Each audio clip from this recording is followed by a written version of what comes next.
Good afternoon and welcome to Alternative Off to remote commentary on the Premier League clash between Everton and Manchester City. Is the alternative coverage here in the from the Premier League. We're not. This is an unofficial Premier League commentary. Before we get started in today's match with team news that we're going to bring you, I'm going to go across to our very own Nicholas Jones, who can tell us how Bolton and Barnsley finished up yesterday in the League One playoff semi-final at the University of Bolton Stadium. Nicholas, over to you.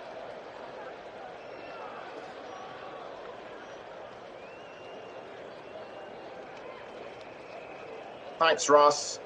After an action-packed first half, both sides were goalless at the break, but it was Barnsley who took the lead when midfielder Nicky Cadden came out of nowhere to fire the ball into the bottom left corner shortly after the hour mark. Bolton struck back 5 minutes later as Randall Williams almost sent it in, but a poor save by tight stopper Harry Isted gave their top scorer Dion Charles the rebound he needed to head the ball into goal. Both sides finished the match 1-1, and it will all be decided at Oakwell on Friday with everything to play for. Thank you very much for that one, our very own Nicholas Jones, who will in a second bring us up to date with how the Championship first leg between Sunderland and Luton got on at the Stadium of Light yesterday. So that's first of all, is all about the League One game between Bolton and Barnsley.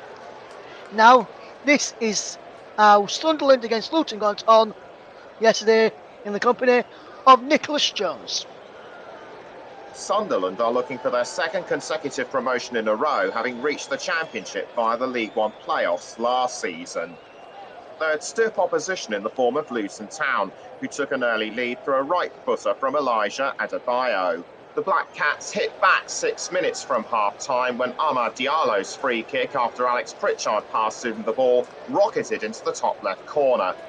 Trey Hume's header from a Jack Clark cross ensured the game was theirs, as the Luton defenders did not have time to react. The 2-1 victory puts Sunderland in good shape for the second leg on Tuesday, and if they repeat the form they showed yesterday, history could well repeat itself. Luton, on the other hand, have some catching up to do. Thank you very much there as well, Nicholas Jones. And that's not the last time you've heard of Nicholas Jones on this programme today. We'll also hear from Nicholas Jones in just a second or so, as he tells us all about the first leg of the first League 2 semi-final between Salford City and Stockport County. Like Sunderland, Stockport County are also looking for their second consecutive promotion, but last year's National League winners were overpowered by Salford City. Matt Smith took advantage of an Elliot Watt cross before 20 minutes to put the Yammies in front. Conor McAleny went for the double in the second half, but Stockport goalkeeper Ben Hinchcliffe denied him the chance. Stockport were without key players due to injury, but their resilience made sure they are still in with a chance of reaching the final in the second leg next Saturday. Salford will equally push as hard as they aim to reach football's third tier for the first time in their history. Salford finished that game between Salford and Stockport, finished 1-0 to the Yammies. Thank you there to Nicholas Jones for that brief report on all of the games taking place yesterday in the League 1, League 2 and Championship playoff. There's a current another Championship playoff going on right now. That's just finished the second, in fact.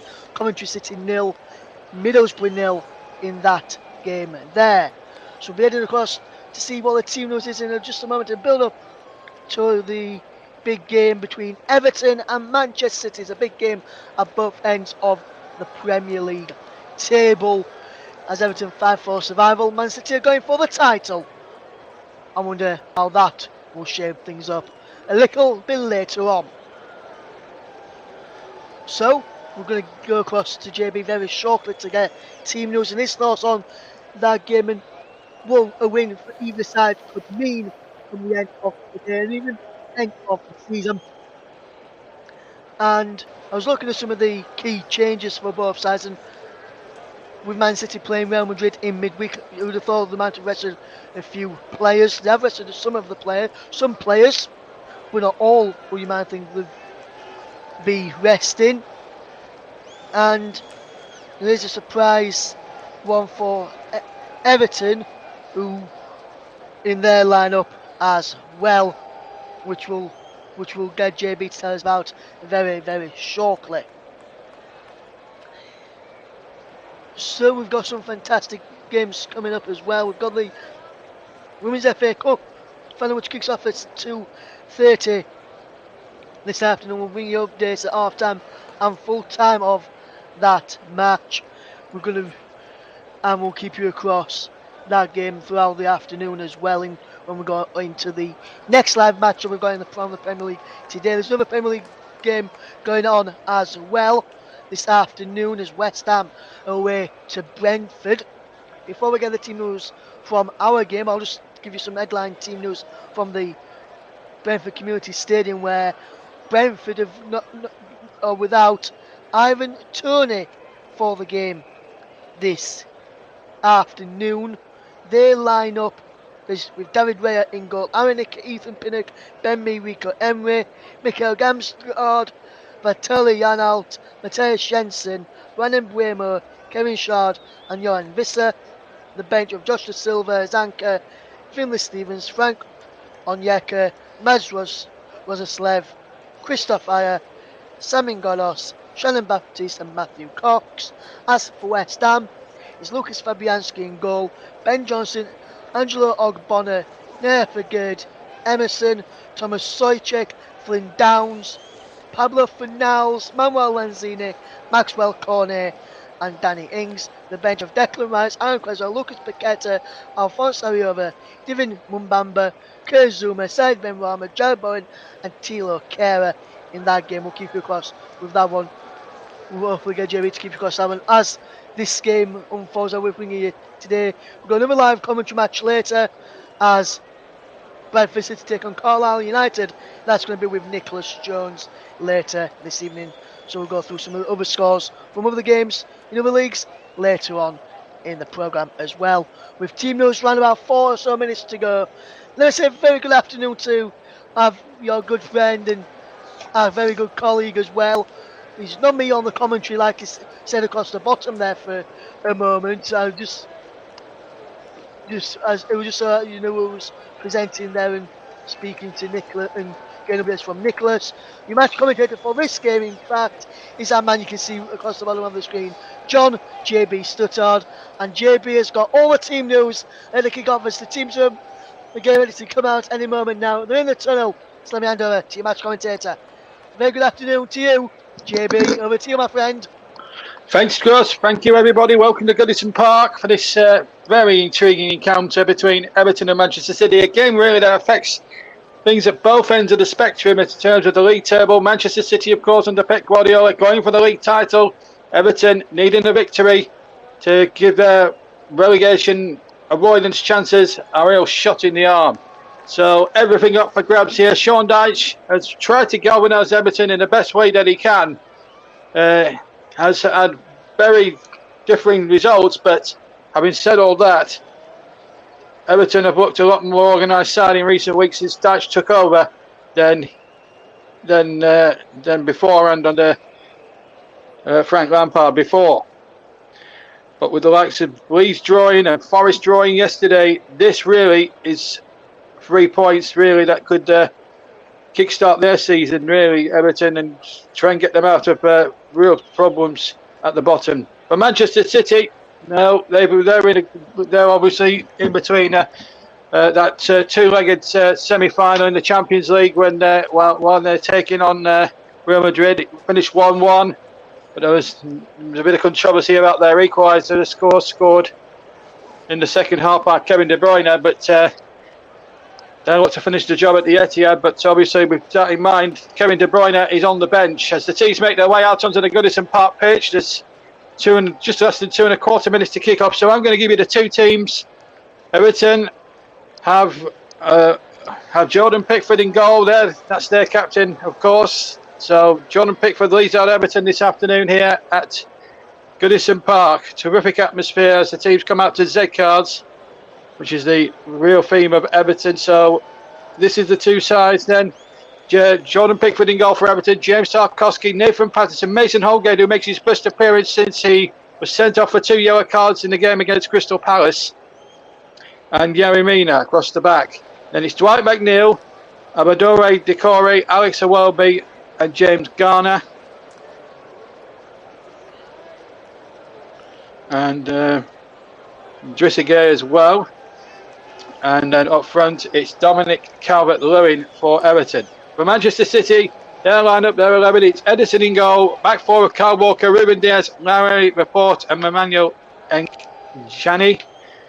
Ilkay Gundogan, Rodri, Julian Alvarez, Riyad Mahrez, and Phil Foden. And Erling Haaland, that 35 goals league striker, now broke the record held for many years for 34 by Andy Cole and Alan Shearer.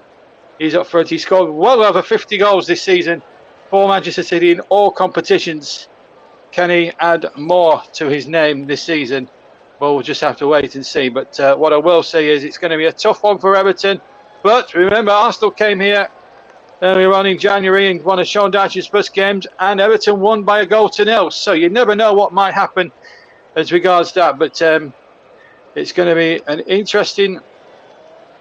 It is going to be an interesting match, that is for sure, in the making. City are in the fluorescent yellow and black hoops. So that'll help. Everton, of course, in their usual blue shirts. And just to remind you, so Drissegay is number 27, incidentally.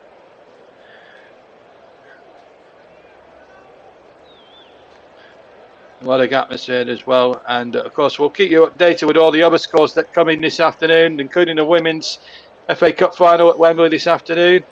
This is the first of three live matches, of course, on the TC Hub, as Russ was referring to. At 4:25 we've got Paul James commentating on the other game that will involve the title race, Arsenal against Brighton. So they'll be watching this one with interest, Arsenal supporters, or listening to us hopefully with interest as well with this. And of course, and then at 7 o'clock we'll be live at Valley Parade as Bradford take on Carlisle in the League 2 playoff final. Nicholas Jones, who's been a busy man for us over the last sort of 48 hours, is up in Yorkshire for us this afternoon. So Dwight McNeil, who's been sort of the catalyst for Everton's pick-up in form, he scored a couple of really good goals in the victory over Brighton where they won 5-1. It was a terrific performance from them. Manchester City in a huddle, led obviously by their talisman there, Erling Haaland. He's not the skipper, incidentally, but he's the vocal point and the man that really makes everything tick in that sense for Manchester City. He's a terrific player in every sense of the word. Our referee today comes from Britain showing Greater Manchester. That's Anthony Taylor. Two assistants are Gary Bezic and Adam Nunn. Fourth official is Graham Scott of Oxfordshire, and VAR, if required, Craig Pawston. It's going to be Manchester City to kick off then.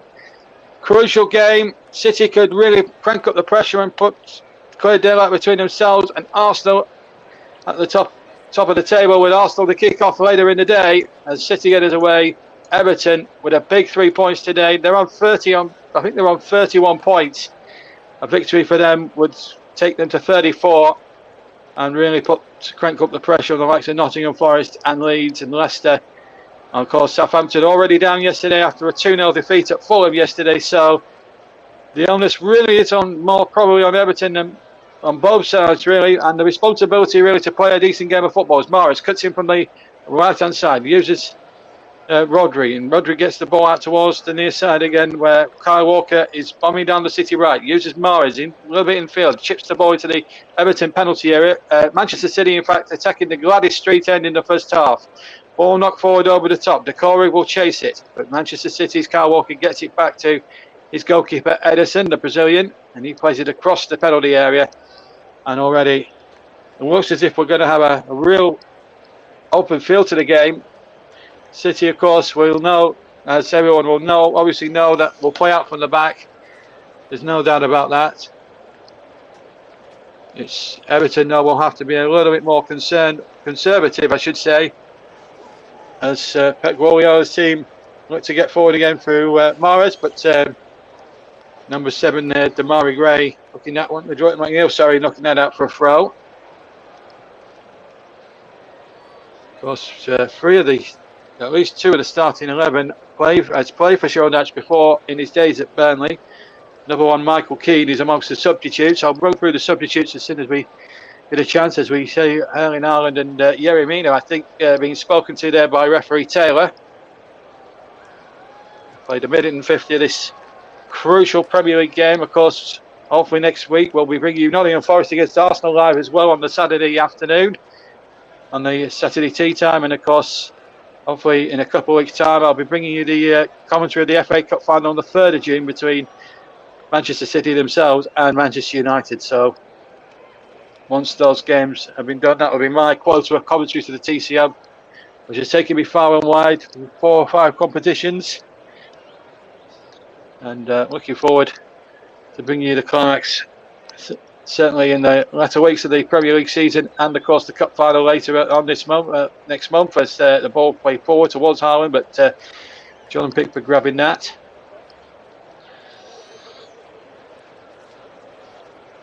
Of course, it's always a fun time this season when everything starts being decided. It's a real shame for Southampton that they have crashed out of the Premier League, but they crashed out in such a whimper yesterday against Fulham. It was unbelievable. Anyway, latest scores. Brentford and West Ham, of course, kicked off. There's 0-0. Coventry and Middlesbrough drew 0-0 earlier today at the Ricoh Arena, or the Coventry Building Society Arena, I should say now. That's 0-0. The second leg at Middlesbrough next week. And that's very much in the melting pot there. Sunderland leading 2-1 in the other game between themselves and Luton, as you heard earlier. The Women's FA Cup final between Chelsea and Manchester United, that kicks off at 4:30, but we'll keep you across that for you as well. As any goals that go in that other game between Brentford and West Ham, we'll let you know. West Ham still not mathematically safe, but and a win for them at the G-Tech today would, you think, would get them out of trouble. They lead 2-1 in their Europa League game against AZ Alkmaar, incidentally. As Jordan Pickford gets the ball now. And really the Everton supporters here at Goodison Park will have a big responsibility on their shoulders just to get the team galvanised, and they've got a chance here. Oh, just hit it over just hit it with a little bit too much pace there towards Welby. Decore's idea was a good one, but he just overran the ball towards Alex Welby, and if he'd have played that with a bit more pace, I think Welby would have been onside as well as the ball was played. So just needed to be executed that a little bit better, and well, Alex Welby might have been in for something. It's their 52nd meeting. Everton have won 18 of them. Manchester City 23, 10 draws in that time as well. So so Manchester City certainly having the best of it in the Premier League era. But of course, as everyone so rightly says on social media, football did not start in 1992. It's Dwight McNeil now. It's it back to number 4 there, Mason Holgate, who then Pickford there, just a little bit haphazard there with his first touch, but he got away with it and kicked it up well over halfway, and City returned it with compliments. Decore now, big leggy midfielder, takes it on. He's got McNeil on the elbow. This is Dwight McNeil, gets across in it, he backs off a defender, can't walk in. It will be an Everton corner. He's so good, McNeil, as we've seen for many years at Burnley, doing that sort of thing. I've just seen that back pass again, and Haaland was being very tightly marked. I've noticed already by James Tarkowski. Now, obviously, watching him at Burnley for so many years, he's a no-nonsense defender, and did score the winner when they played Arsenal back in January. So, incidentally, he scored from a Dwight McNeil corner. Anyway, James Garner's going to take this one from the left-hand side then for Everton. Still 0-0 if you've just joined us. 5.5 minutes in. Garner's corner into the penalty area. This is where Dyche will feel that they can get one on Manchester City here. Garner will have a second chance. Uses McNeil. McNeil, he's tried to... that's clever play from Dwight McNeil, but he just ran into Riyad Mahrez, unfortunately. And then the ball wasn't cleared properly, and Welby's first touch was poor, and then Decore charging down, and in the end, the goalkeeper had to scamper out to pick up the loose ball. But Everton, I can just sense, and I'm sure if you're listening to this at home or streaming to a live television feed of the game, wherever you're watching around the world, I tell you what, it was Everton are right in their faces from the word goal, defending practically from the front. It was just, that's always absolutely cracking to see in a lot of ways. And the ball now played out to Mahrez now for Manchester City, deep inside Everton territory. He got away from Holgate. He goes down. The referee says free kick. No yellow card for Mason Holgate. Just a talking to for him. Just had the hands on the back of Mahrez's shoulder there. Just leaned on him a bit and pushed him over, according to the referee. Mahrez is one of those players that will, when a bit of contact comes his way, he will milk it a little bit. But having said that, though, it is a free kick, and it was a correct decision from referee Taylor. Don't forget, we've got VAR on duty today. That's Craig Pawson's bag. So it's a free kick. Alvarez, the Argentinian, or Mahrez, the Algerian, will take this. Haaland is stalking around that 6-yard area. He might do well to try and stay onside at this point. Mahrez is free kick into the danger zone. It's headed away by Everton. Didn't really reach the first man, really, that free kick. It was a very... I mean, the idea was good, but the execution... not so. Excuse me. Laporte gets it out to the far side. Still 0-0 if you just joined us on the TC Hub and all platforms. You're with us on JB Sports, Storm FM, TC Hub and TC Hub 2. We're also on the TC Hub Twitch channel as well. And of course, you can comment on the games. Just keep the comments clean. Here's come Manchester City. Ball in towards Haaland. Away by Tarkowski from the edge of his own 6-yard box. Calvert-Lewin battling with Laporte. Everton's pass 5, lost, drew, lost, 1, drawn 1. And here's a chance for Decore against Kyle Walker. He's a bit isolated and he did well to put Kyle Walker off. And in fact, I wonder if he's actually forced a corner out of it. Well, from what I've seen there, Decore certainly no holds barred. He's giving Kyle Walker there a little bit of a torrid time. It was a throw-in back to Everton. But they've had to go backwards to come forwards again. Tarkowski now on the ball, gets the ball back to Jordan Pickford. Pickford way out of his goal, but kicks away. No great pressure, but then kicks into no man's land where Edison could take that, put his cap on it and all sorts of other stuff on it and catch it very comfortably and get City moving again from their own half of the field. Still 0-0 if you just joined us. In the other game, it's Brentford 0, West Ham 0. Remember, the Women's FA Cup final kicks off in around about less than 20 minutes time at Wembley, and we'll keep you updated during as much as we can throughout this afternoon on many of our shows. Remember, this is the first of 3 live commentaries, 2 from the Premier League, 1 from the EFL playoffs. Later we've got the other championship contenders, Arsenal in action at the Emirates against Brighton, who had such a good season under Roberto De Zerbi.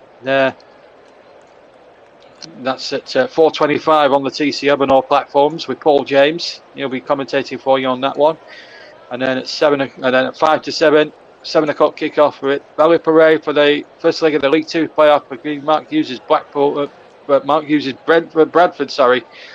and Carlisle United. They've done really well to get in those playoffs at the moment. In the other one, Salford. The ball chipped forward again towards Alvarez, and it's knocked away again. Tarkowski wins another header there, and Laporte now keeps it up for Manchester City, and it's still 0-0 here. So you've just joined us. I do apologise if you could hear stuff over there. And here's Kyle Walker now for Manchester City infield. And here's Laporte keeps the play going. Here's Laporte again, gets it out to the far side. Terrific play here. Phil Foden, the England international, keeps the ball in play. Laporte round the corner. Good football this. But again, Garner wins it for Everton. Right on that far side, and he's done really well there, the youngster. Tries to get Calvert-Lewin in behind. Calvert-Lewin will have to do a lot of the dirty work up front and try and hold the play up and try and bring other players into the game. He's putting a lovely crossfield ball to Decore. Now McNeil. Decore again. Deep inside the Everton half. Jussigana again then loses possession. And then the ball comes away once more. Still 0-0 between Everton and Manchester City at Goodison Park. Referee has blown for a free kick As he know, Bayonne says the referee. Brentford 0, West Ham 0. We've had 12 minutes of that one as well. They kicked off at exactly the same time as we have at Goodison Park. Still 0-0 at the GTEC Community Stadium between Brentford, who don't have Ivan Toney in their team, and West Ham, who you think a win should do enough to make sure that they are a Premier League team again next season. And it just shows that everyone was going for David Moyes' head about 5 weeks ago after a damaging defeat against Newcastle. But credit to West Ham board, they stuck with Moyes, and looks like they will be playing football, Premier League football next season. Whether or not they'll keep Declan Rice is another matter. As we look at Sean Dyche and Ian Welland there, they'll be very content in this first quarter of an hour, this first 12 minutes or so. They've kept Manchester City at bay. Can they do it consistently for 90 minutes? That'll be the key here. As Calvert-Lewin in from the start today, plays the ball forward, can't look for Dwight McNeil, and it deflects a couple of times and into the path of Edison, who takes it in no man's land, really, as we now go towards 12 and a half minutes played at Goodison Park. First of 3 live commentary games on the commentary hub. Don't forget, Paul James is your man at 4:30. Kick at 4:30 was Arsenal. Look to respond at whatever happens here in this one between Arsenal and Brighton. That's Paul's game. You're far more prep for it than I have. I've had to hurriedly write mine down. I have a day job and I've had to sleep this morning, so I've literally in the last half an hour walking up, wrote down the teams, wrote down a couple of stats here or there, and got on with it. It's been that sort of a day, really. But we're on the air and we're bringing you a good commentary. Still yet to see a goal yet. Now we might see you on here. Ball rocked back across with Laporte, and it's well blocked away. Or Robert Alvarez, sorry, I should say. It came away again. Still 0-0 in the other game. Just to keep you abreast the Championship game, if you've just joined us and you don't know what's been happening between Coventry and Middlesbrough, that finished goalless. Between Coventry and Middlesbrough, they've got to do it all over again at the Riverside next week. As Scuff Clovers from Pickford goes out into the Bowens Road stand where we're sat. And a throw it is to Manchester City, just inside the Manchester City half. But it's back now with number 3, Ruben Dias.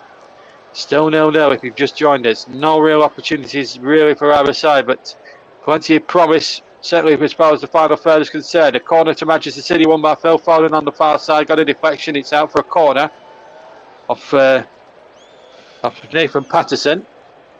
No Seamus Coleman in the 16. That's a real disappointment to lose their skipper. So goalkeeper Jordan Pickford leads the Everton side. Mason Hall get in from the start after his double yellow card at Crystal Palace the other week. They got a point out of that one, incidentally, in that game, Everton as well. That was the only blank really for Roy Hodgson's men as the ball play was played into the penalty area. The ball was headed out for a throw-in, not a corner. Total passes, Everton 38, 163 Manchester City. At that stage, you wouldn't be too surprised at that, because you'd expect at this stage, at any stage of the match between Manchester City or any opposition, as we see a little off-the-ball incident involving Eric Laporte there. I'm not sure who went down there. It looks like Yerry Mina went down there. To be fair, I think it was 6 of one, half a dozen. 6 of one, half a dozen the other, quite frankly. Laporte is he's had a few words to say on that. That's got the slipper. Oh, sorry, he's eating your slipper, man. Apologies there. Apologies for whoever walked in there. Still 0-0. And Everton against Manchester City, still 0-0. As I say, apologies there. As Anthony Taylor tries to diffuse every situation going here at this moment in time. And Manchester City going with that throwing on that far corner quadrant. And now Ruben Dias in possession, still 0-0. Midway inside the Everton half, City have the ball. Brentford 0, West Ham 0, 17 minutes gone and down there in London, still 0-0. And Everton now just looking to defend, make it so difficult for Manchester City to break them down. And they're just saying to Manchester City, come on, break them down, break us down, try. Sean Dyche is sending a statement to me, 10 out of the Pep Guardiola in that sort of sense. If you're going to break us down, you're going to do it the hard way.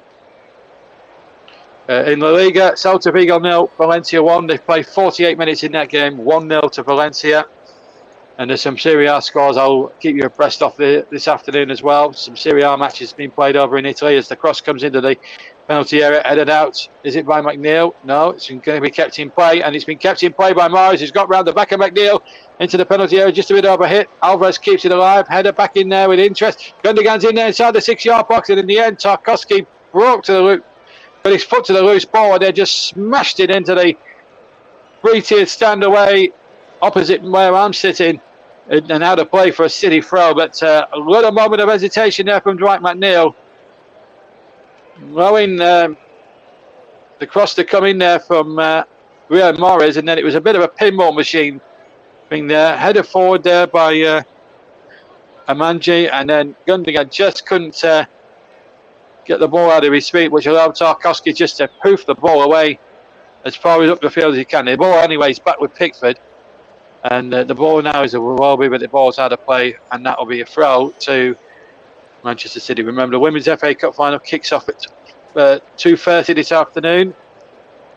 That's between Manchester United. So I'll bring you a couple of latest scores from Serie A, as Walker can't keep that in place, so we can bring you those. These are only 4 minutes old, these two games. Fiorentina 0, Udinese 0, and Monza 0. Napoli, the new champions, and congratulations to Napoli, well deserved. They're now the new Scudetto winners.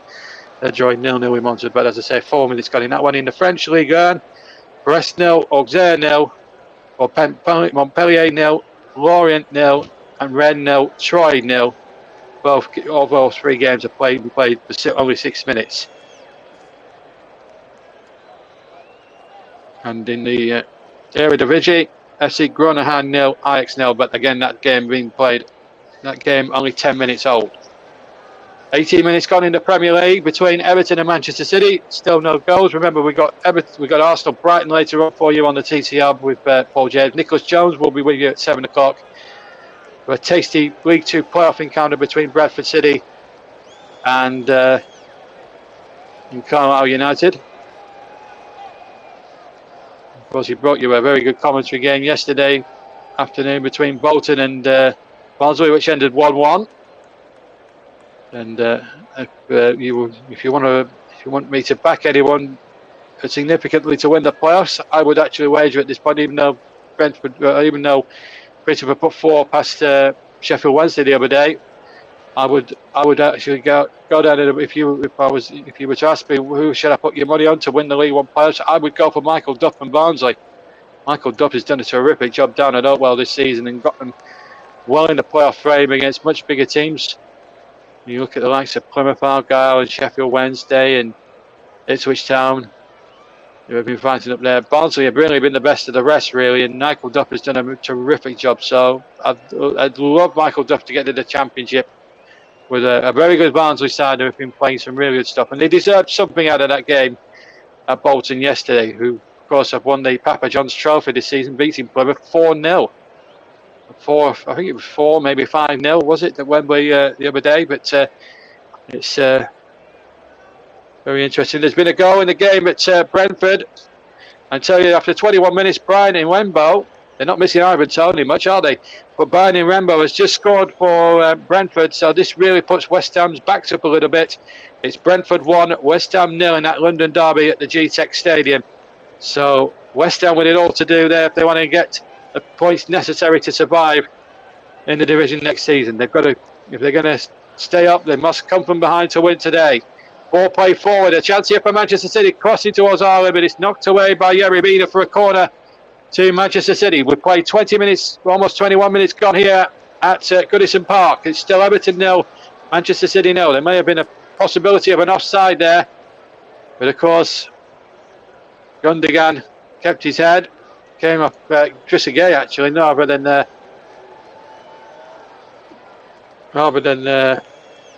Yerry Mina, as I initially thought. Where's Garner on the back of his shirt? That's his middle name.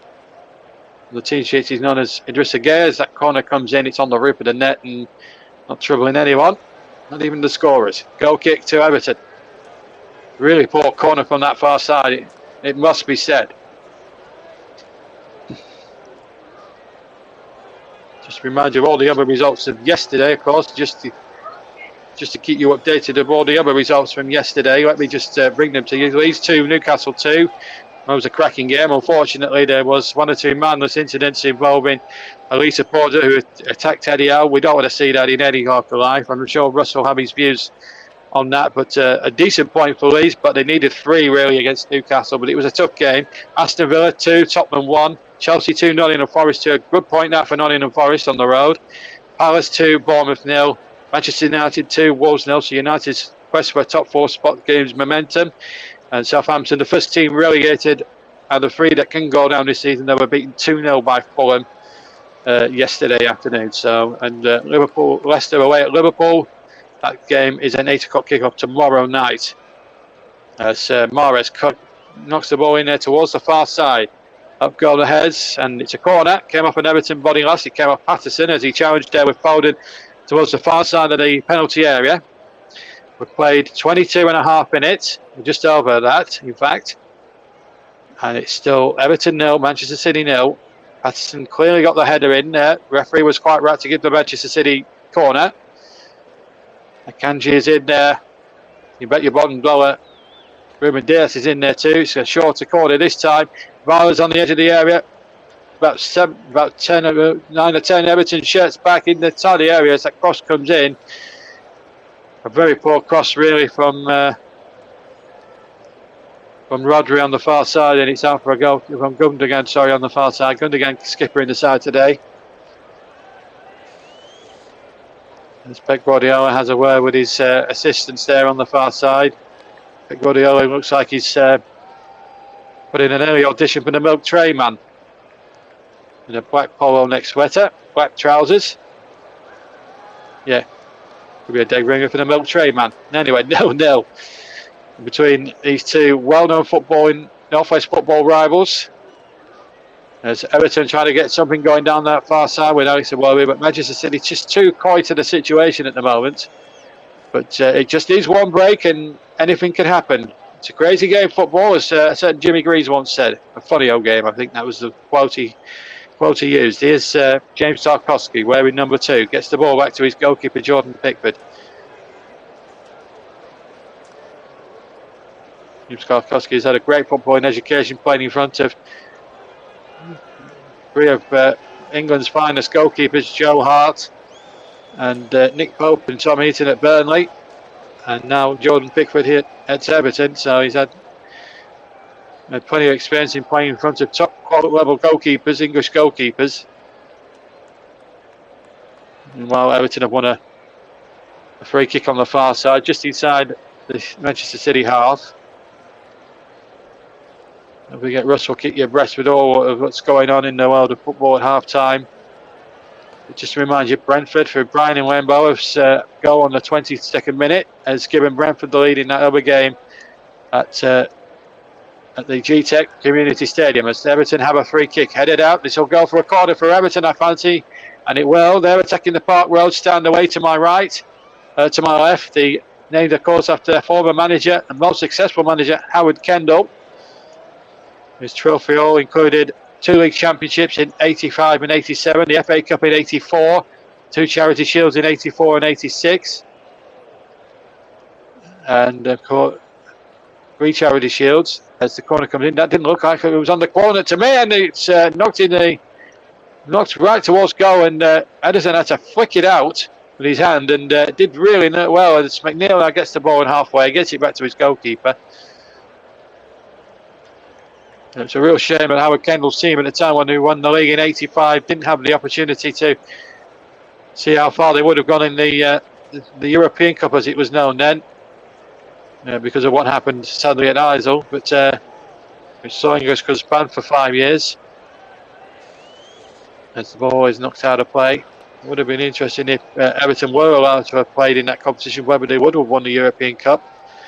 They did have, the next season after they did win the league, they did have Gary Lineker, who scored something like 40 goals for them in all competitions. It was just fun. They almost came close to winning a league double themselves, but of course their neighbours across Stanley Park, of course, had quite a lot to say, and Ian Rush in particular scored the winner at Chelsea to win the league championship that year in '86, and then scored a brace against Everton in the Wembley FA Cup final a week later. Here's Gundogan for Manchester City inside the penalty area, but again, 2 Everton defenders very quick on the scene, alive to the situation, and I tell you what, that was terrific. That was terrific bit of defending there from the 2 Evertonians there, who just quietly just hounded him out. It was just unbelievable stuff.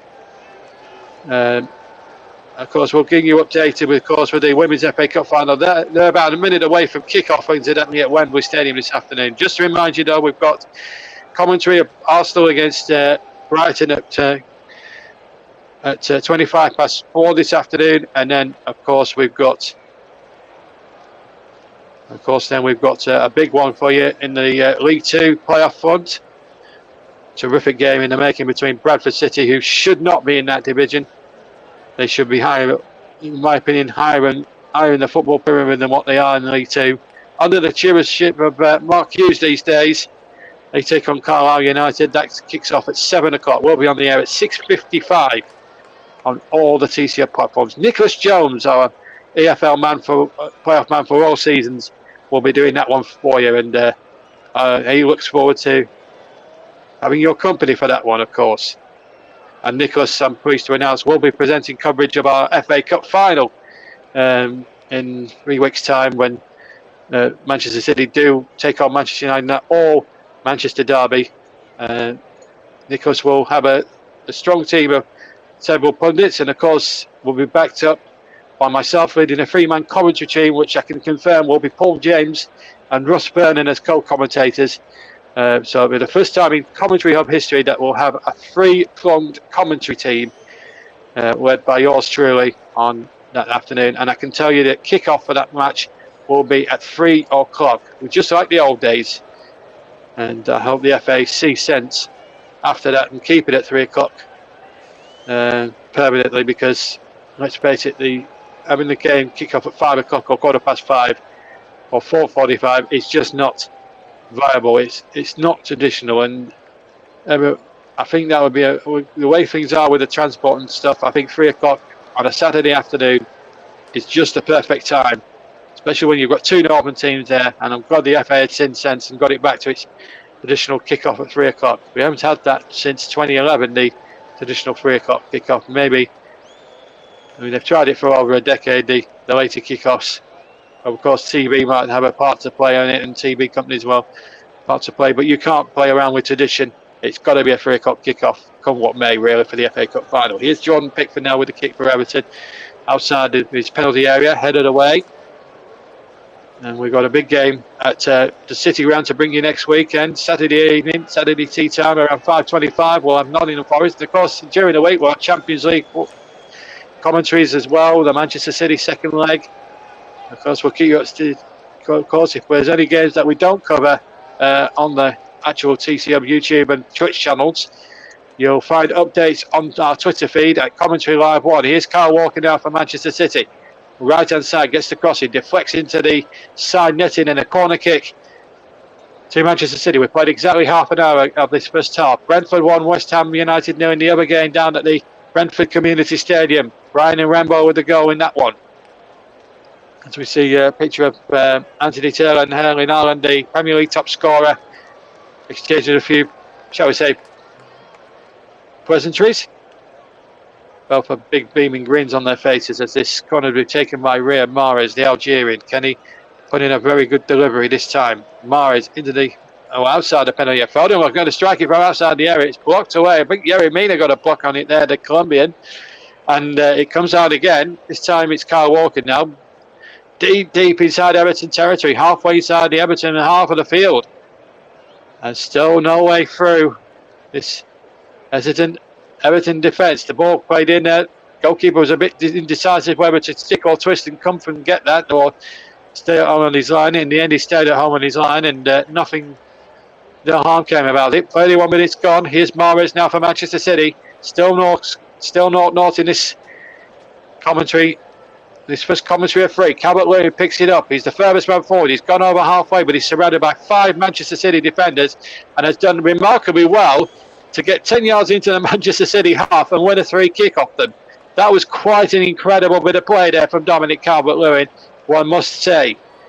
Because he's isolated here against 5 Manchester City defenders, and Mahrez, to be fair, completely takes him and the T of China out, and it's a free kick to Everton, which means they'll get a bit more yardage further forward as well, which will obviously help as well. But again, crucially, it's a set play which the Everton players can exploit. Free kick in towards the area. Tarkowski was lurking.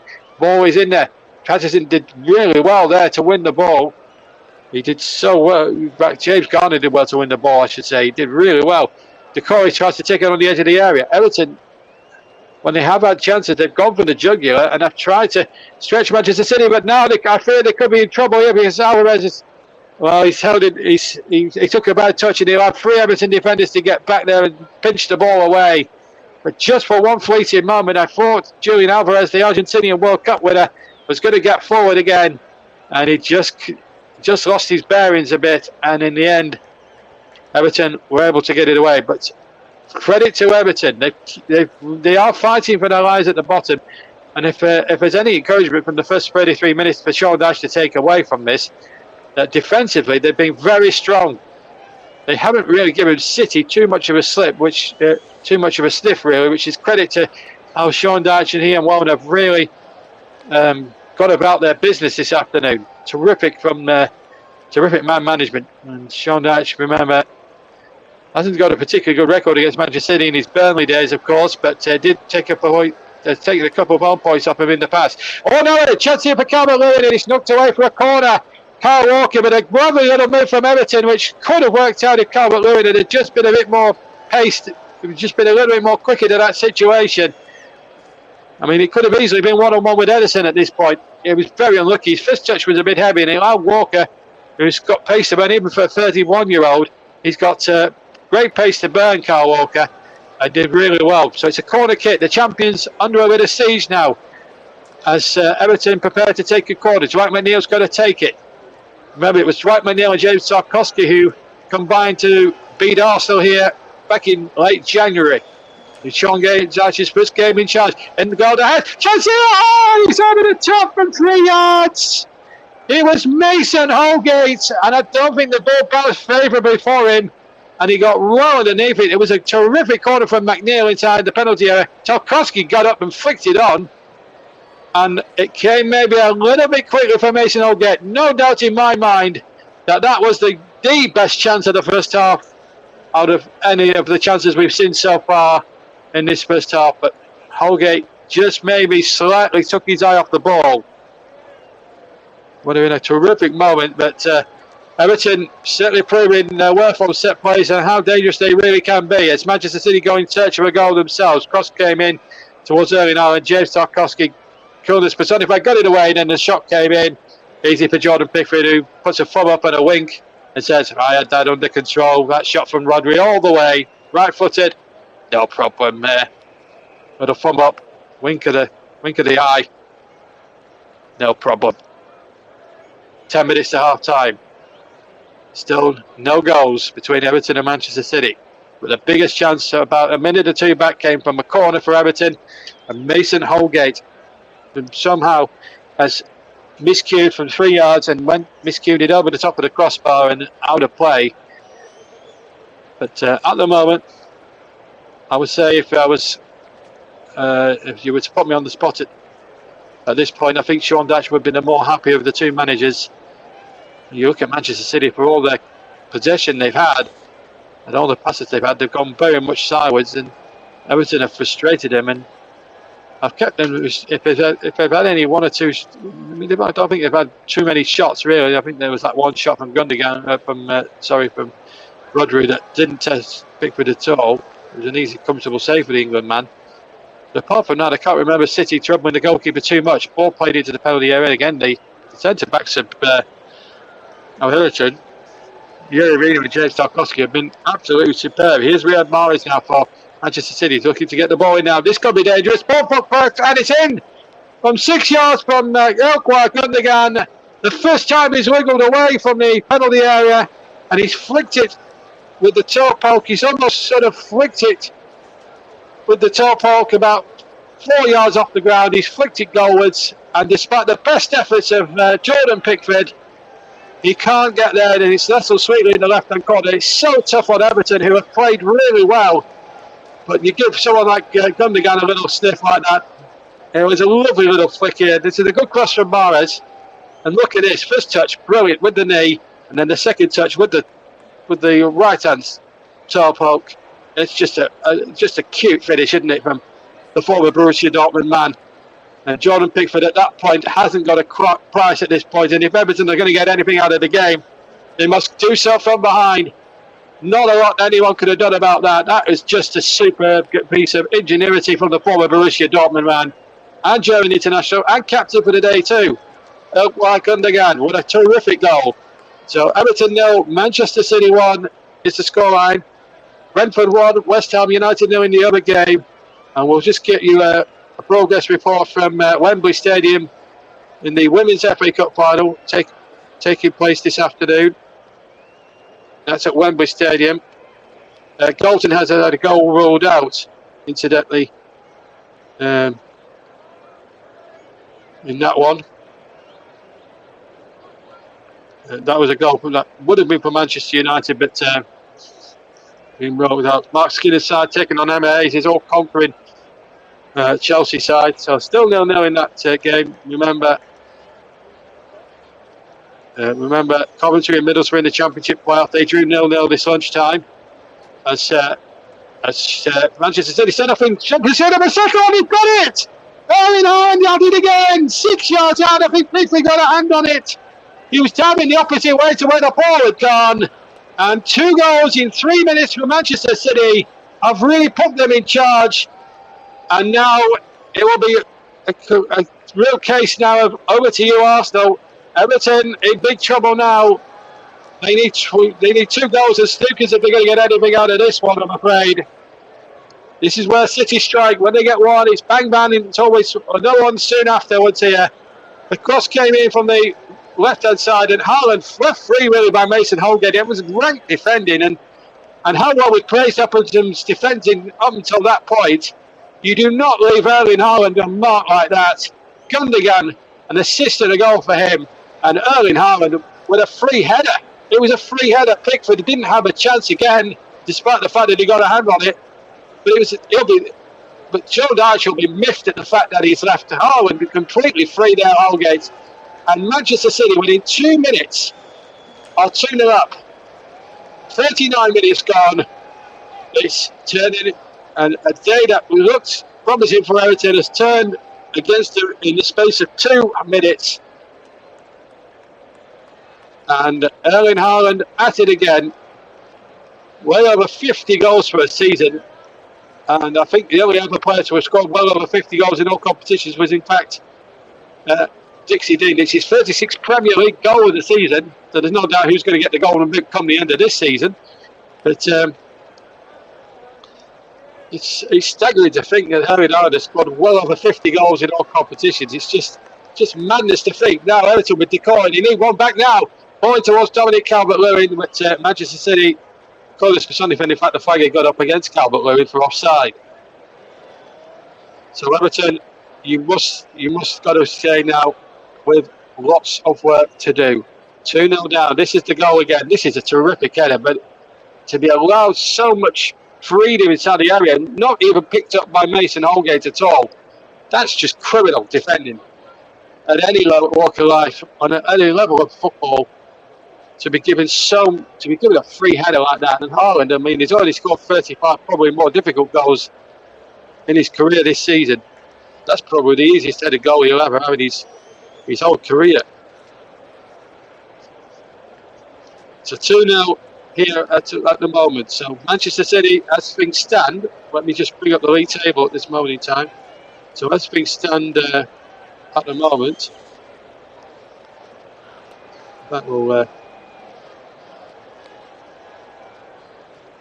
So as things stand at the moment in terms of the league table, Manchester City will go 4 points clear. They will move, if they hang on and get the victory, they move to 85 points. Arsenal, of course, will play the same number of games as Arsenal. So Arsenal, whatever happens today, must win against Brighton today if they're going to have any chance of keeping their hopes alive. And then they've got to travel Arsenal to Nottingham Forest, and that's not an easy game by any stretch of the imagination.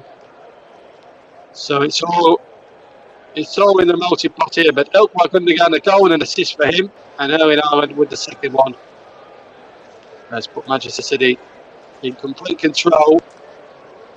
They've certainly, I mean, you look at the stats, Manchester City, you would say, do deserve it on the day, but he is tough on Everton in a lot of ways, because for 36 minutes this afternoon they pretty had City on the lock and key at that point, and then they've just capitulated within 2 minutes, which is a real shame, really, from a competitive game point of view. Haaland went down there off the ball there. Yeremina just pushed him over, really. It'll be a battle to keep our eyes on as the game progresses towards the end of it later on. What a remarkable man this is. I mean, he came to Dortmund for 60 million quid, and there were a lot of question marks when he did. He didn't hit the highs he expected on the Community Shield, and we were all thinking that Liverpool's man for all seasons at the time. We were all thinking that Liverpool were going to really challenge Manchester City for the league when they won the Community Shield back in July. It's a real statement of intent there. But remember, this title race isn't over yet. If Arsenal go to Brighton and get a result, that will be back at 1 point. But the gap as things stand is at 4 points. City, and both teams will have played the same amount against Arsenal. Arsenal will have played the game more come the end of. So it's Manchester City's title to lose. There's no question about that. There's been another goal in the game at Brentford. Wisa with a second goal in 44 minutes has put Brentford 2-0 in the lead against West Ham, who were not entirely safe themselves, but will probably be buoyed by the fact that Everton are losing here anyway. It means that Manchester City, West Ham are not exactly safe themselves, but it's a disappointing afternoon at the moment down in West London for David Moyes' boys, who go from east to West London this afternoon. All right, going back east with their tails between their legs and no points. And a tricky trip to Holland as well in midweek against AZ Alkmaar, who fell 2-1, but they haven't had a away goal, of course, in the Conference League. So West Ham maybe thinking just get another result at home maybe next week and survive that way. So as things stand, West Ham are still on 37 points, Forest at 34, Everton as things stand at 32, but they were points above Leeds. This is a good result for Leeds in a lot of ways, because it keeps them battling for another week. Leicester as well, they'll be buoyed by that, considering they've got to take on Liverpool at the King Power tomorrow evening. That's an 8 o'clock kickoff. If we're not commentating on it on the TCL, we'll certainly be bringing you updates on our Twitter handle. If you want to follow us on Twitter, you can follow us at Commentary Live 1 incidentally. 10 seconds of normal time to go at the end of the first half. Manchester City leading 2-0, but Everton get a good look at themselves. I'm just wondering how that missed chance from Mason Holgate might not come back to bite him. But Foden goes in there, and Howard again looking for his second in Everton, and Manchester City's third. Couldn't get any touch on there, but he comes to Morris. Morris trying to tease his man. Ball comes out now to Rodri. City all over the place. A swarm of bees all over that Everton. Back right, 200 minutes at the end, and here's Walker that play back in there, and that was almost the third one there. And Manchester City almost in for goal number 3, which would have really put the answer to the cherry on the cake to a final 10 minutes, which really has belonged exclusively to Manchester City. So we're played 40 seconds of the 200 minutes at the end of the first half here on the TCM and all platforms. 2-0 is the scoreline between Everton and Manchester City to Manchester City. Brentford winning 2-0 in their game, 0-0 in that Women's FA Cup final between Manchester United and Chelsea, but Manchester United, I believe, have had a goal ruled out. 4 points will be the difference, And we played the same amount of games, although Arsenal will play 36 by the end of play today against Brighton. As Manchester City have got that second leg, of course, still at the Etihad between them and Real Madrid, and that was a real battle of chess. That was a real chess battle the other night, and had to show a bit of fight. Pep's side scored a controversial goal. All did look at the play when De Bruyne put the ball in the back of the net, but City will take any look that's on offer. If it's going to win, then they'll work with the greatest prize. They're chasing the treble, of course. They're chasing the League Championship, the FA Cup, which they're in the final against Manchester United, who themselves are looking for a domestic cup double, of course, and Eric Ten Hag got back to winning ways yesterday at Old Trafford. And of course, they could well be in the European Cup final on the 10th of June as well. So City's season could stretch into an 11th month will stretch into an 11th month because the Cup final is on June the 3rd. And if they were to reach the European Cup final, it would be June the 10th as the whistle goes for half time. So, Erwan Gundogan, in my opinion, has been the player of the first half so far for Manchester City. A goal and an assist for him. Terrific goal to get City up and running. And then 2 minutes later, that came after 37 minutes, and then Haaland 2 minutes later with a free header after poor marking really from Mason Holgate, 6 yards out.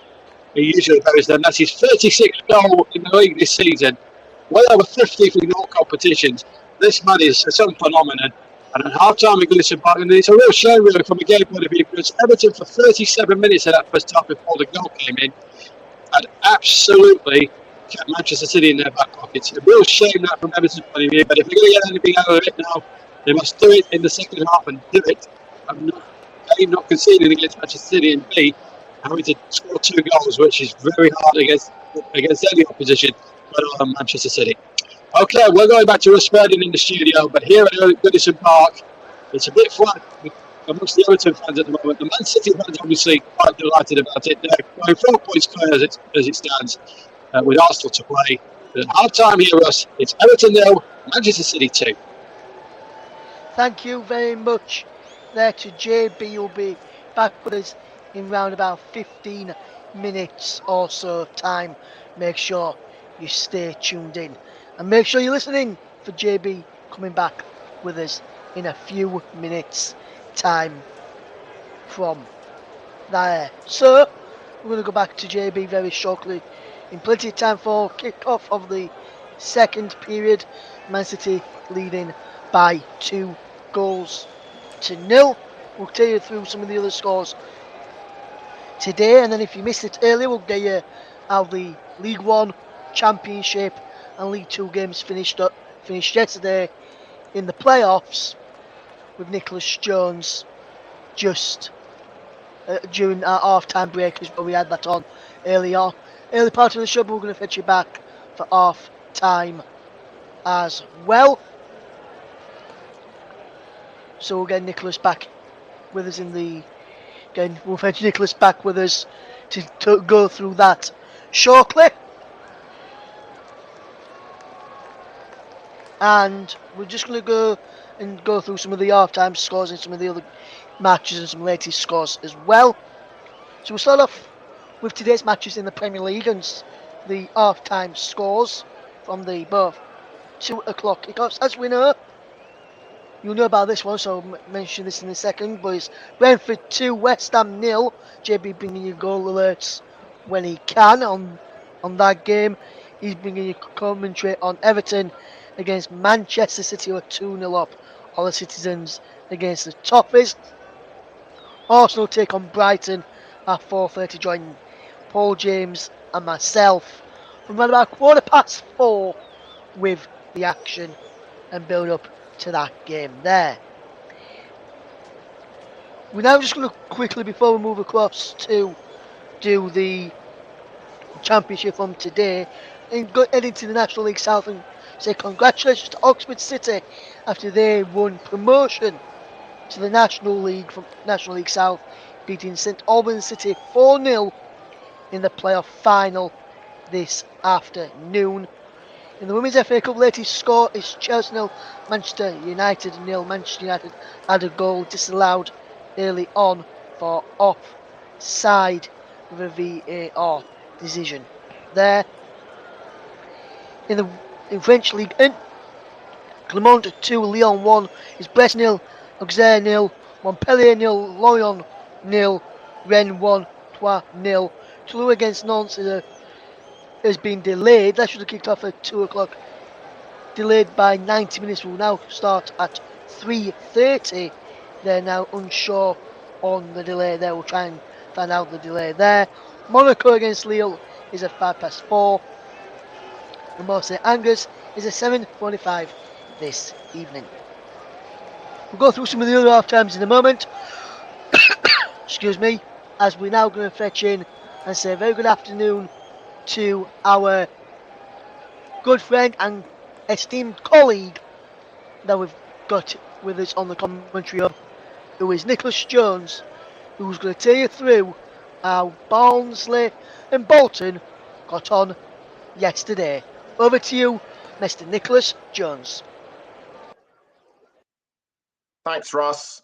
After an action-packed first half, both sides were goalless at the break, but it was Barnsley who took the lead when midfielder Nicky Cadden came out of nowhere to fire the ball into the bottom left corner shortly after the hour mark. Bolton struck back 5 minutes later as Randall Williams almost sent it in, but a poor save by Tykes stopper Harry Isted gave their top scorer Dion Charles the rebound he needed to head the ball into goal. Both sides finished the match 1-1, and it will all be decided at Oakwell on Friday with everything to play for. Thank you very much there to Nicholas Jones with that report there from League One. We're going to head into the Championship now, and Nicholas again will be here with us again in a moment. He's just standing by, getting ready for this. What a bit of time he's going to be needing to talk to us, as he will now tell us all about Sunderland's game against Luton Town yesterday at the Stadium of Light. Over to you, Nick. Sunderland are looking for their second consecutive promotion in a row, having reached the Championship via the League One playoffs last season. They had stiff opposition in the form of Luton Town, who took an early lead through a right footer from Elijah Adebayo.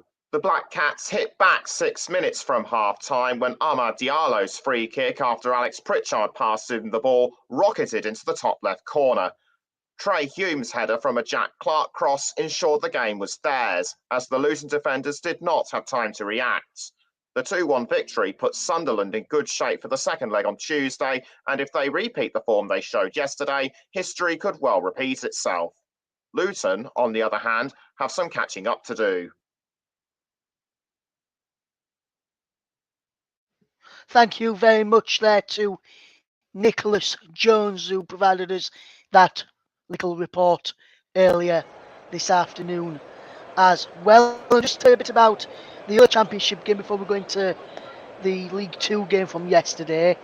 It was a goalless draw between Coventry City and Middlesbrough earlier on this lunchtime. It kicked off at 12 o'clock at the CBS Arena.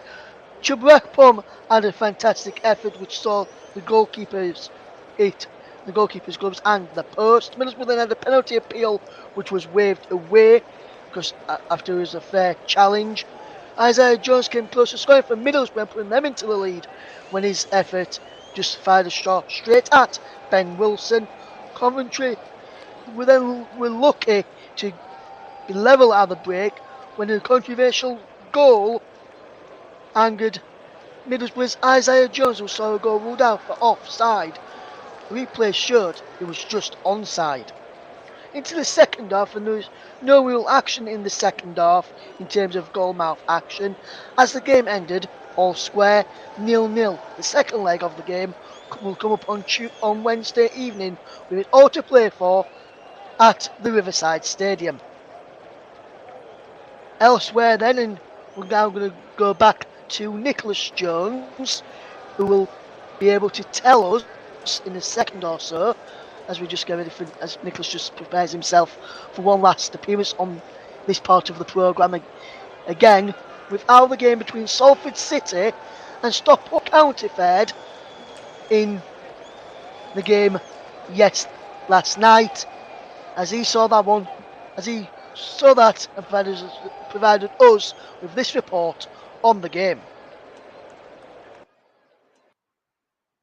Like Sunderland, Stockport County are also looking for their second consecutive promotion, but last year's National League winners were overpowered by Salford City. Matt Smith took advantage of an Elliot Watt cross before 20 minutes to put the Ammies in front. Conor McAleny went for the double in the second half, but Stockport goalkeeper Ben Hinchcliffe denied him the chance. Stockport were without key players due to injury, but their resilience made sure they are still in with a chance of reaching the final in the second leg next Saturday. Salford will equally push as hard as they aim to reach football's third tier for the first time in their history. It finished Salford 1, Stockport County 0. Thank you very much there to Nicholas Jones for those 3 reports there. Now we're going to get on to find out the rest of the scores, starting with the German Bundesliga. Stuttgart 0 by Leverkusen 0 after just 29 minutes of action there. In the game between Italian Serie A's Verona 0, Torino 1 is a full-time score. At half-time is Fiorentina 1, Udinese 0 and Monza 1, Napoli 0. Evening kickoffs for Bologna against Roma at 5 o'clock and Juventus Cremonese should I say, at 7:45. In the Spanish La Liga, finished Celta Vigo 1, 10-man Valencia 2. Elche against Atletico Madrid is an afternoon kickoff at 3:15. An evening kickoff for Real Valladolid against Sevilla at 5:30. And at 8 o'clock is Espanyol against Barcelona. That's the results to tell you all about then. Big thank you to Nicholas for appearing on the channel as we, with those reports on the matches took place yesterday in the playoffs in the Championship, League 1 and, of course, League 2. We're getting ready to hand back to our good friend and JB very shortly for the second half. The players will be heading back out any moment now. Well, just a little bit of an incident happened at the game yesterday, which Leeds United have released a statement about, and got a further update on that as well to tell you. First of all, for those who watched Leeds United against Newcastle yesterday, Leeds United fan managed to get onto the field of play and provided and appeared to assault Eddie Howe. Leeds United after the game released a short statement that said, Leeds United can confirm for an incident at our Premier League match against Newcastle United today. An arrest has been made and a lifetime ban has also been issued. Leeds United it was then reported by local media today that a man has been charged with assault after he ran onto the pitch during Leeds' Premier League game against Newcastle. It finished a 2-2 draw at Elland Road. A spectator was reported to have got into the managerial technical area from the home during the second half of the match. He's thought to have approached Newcastle manager Eddie Howe before being removed by security staff. West Yorkshire Police have said the man has been charged with an assault and entering the field of play at Elland Road on Saturday 13th of May. He has been bailed to appear before magistrates on 21st of July. There's also another statement coming out of Leeds United, which I am saddened and shocked that I'm going to be reading this out here now, which with this statement, and Leeds United released this statement. Overnight, Leeds United striker Patrick Bamford and his family have received completely unacceptable online abuse, including several threats via Twitter. Leeds say this is the time for this behaviour to stop is now. Those making threats do not reflect our fan base and are welcome at our club. We would like to thank all those supporters who have reached out to Patrick and his family to show their support. And everyone here at the commentary hub is appalled by the decisions of some minority Leeds United supporters who chose to do that to Patrick and his family yesterday. Congratulations as well to Notts County, who won 4-3 on penalties after a 2-2 draw against Chesterfield at Wembley yesterday. They are now promoted to League 2 along with Wrexham. So big congratulations to Notts County. So, but shocking news coming out of Ellen Road, not only to do with the match yesterday, but also with social media reports as well today.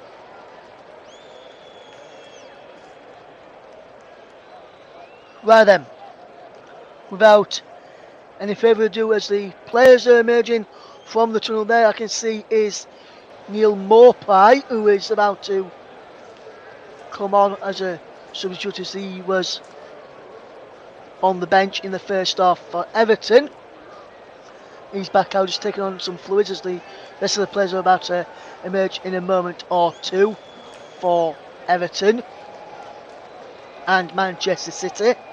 With that in mind and ready, so JB can tell us who he will be replacing in just a moment or so. It's time for me to hand back over to the man in the commentary box for us this afternoon.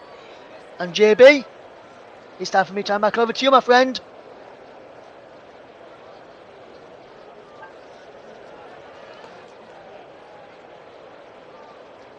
It appears we've just now got JB at the moment there. We'll get back. Hello everyone, I'm back. JB is now back with us, guys.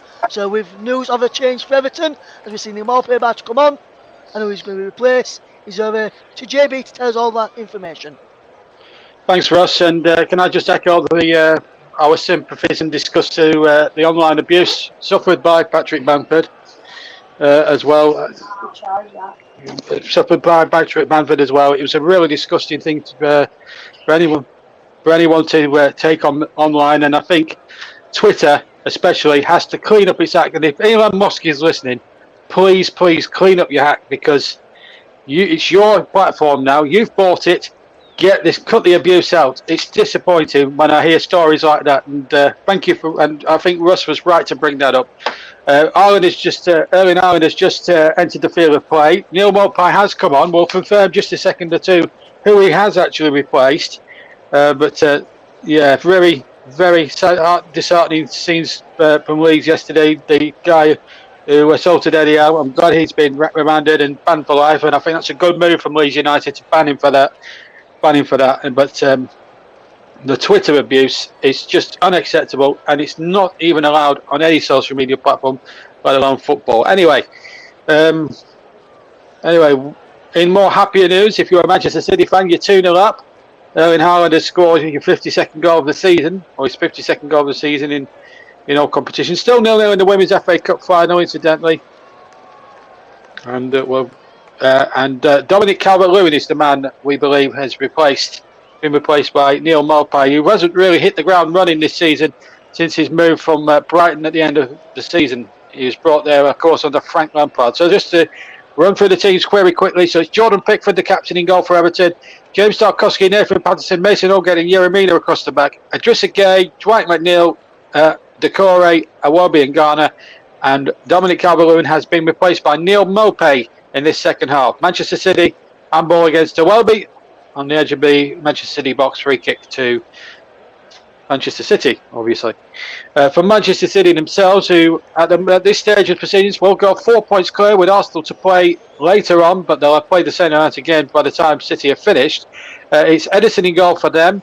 Kyle Walker, Ruben Dias, Lam-Eric Laporte and Manuel Akanji across the back. Then it's Ilkay Gundogan who got the first goal. That was his 8th goal of the season.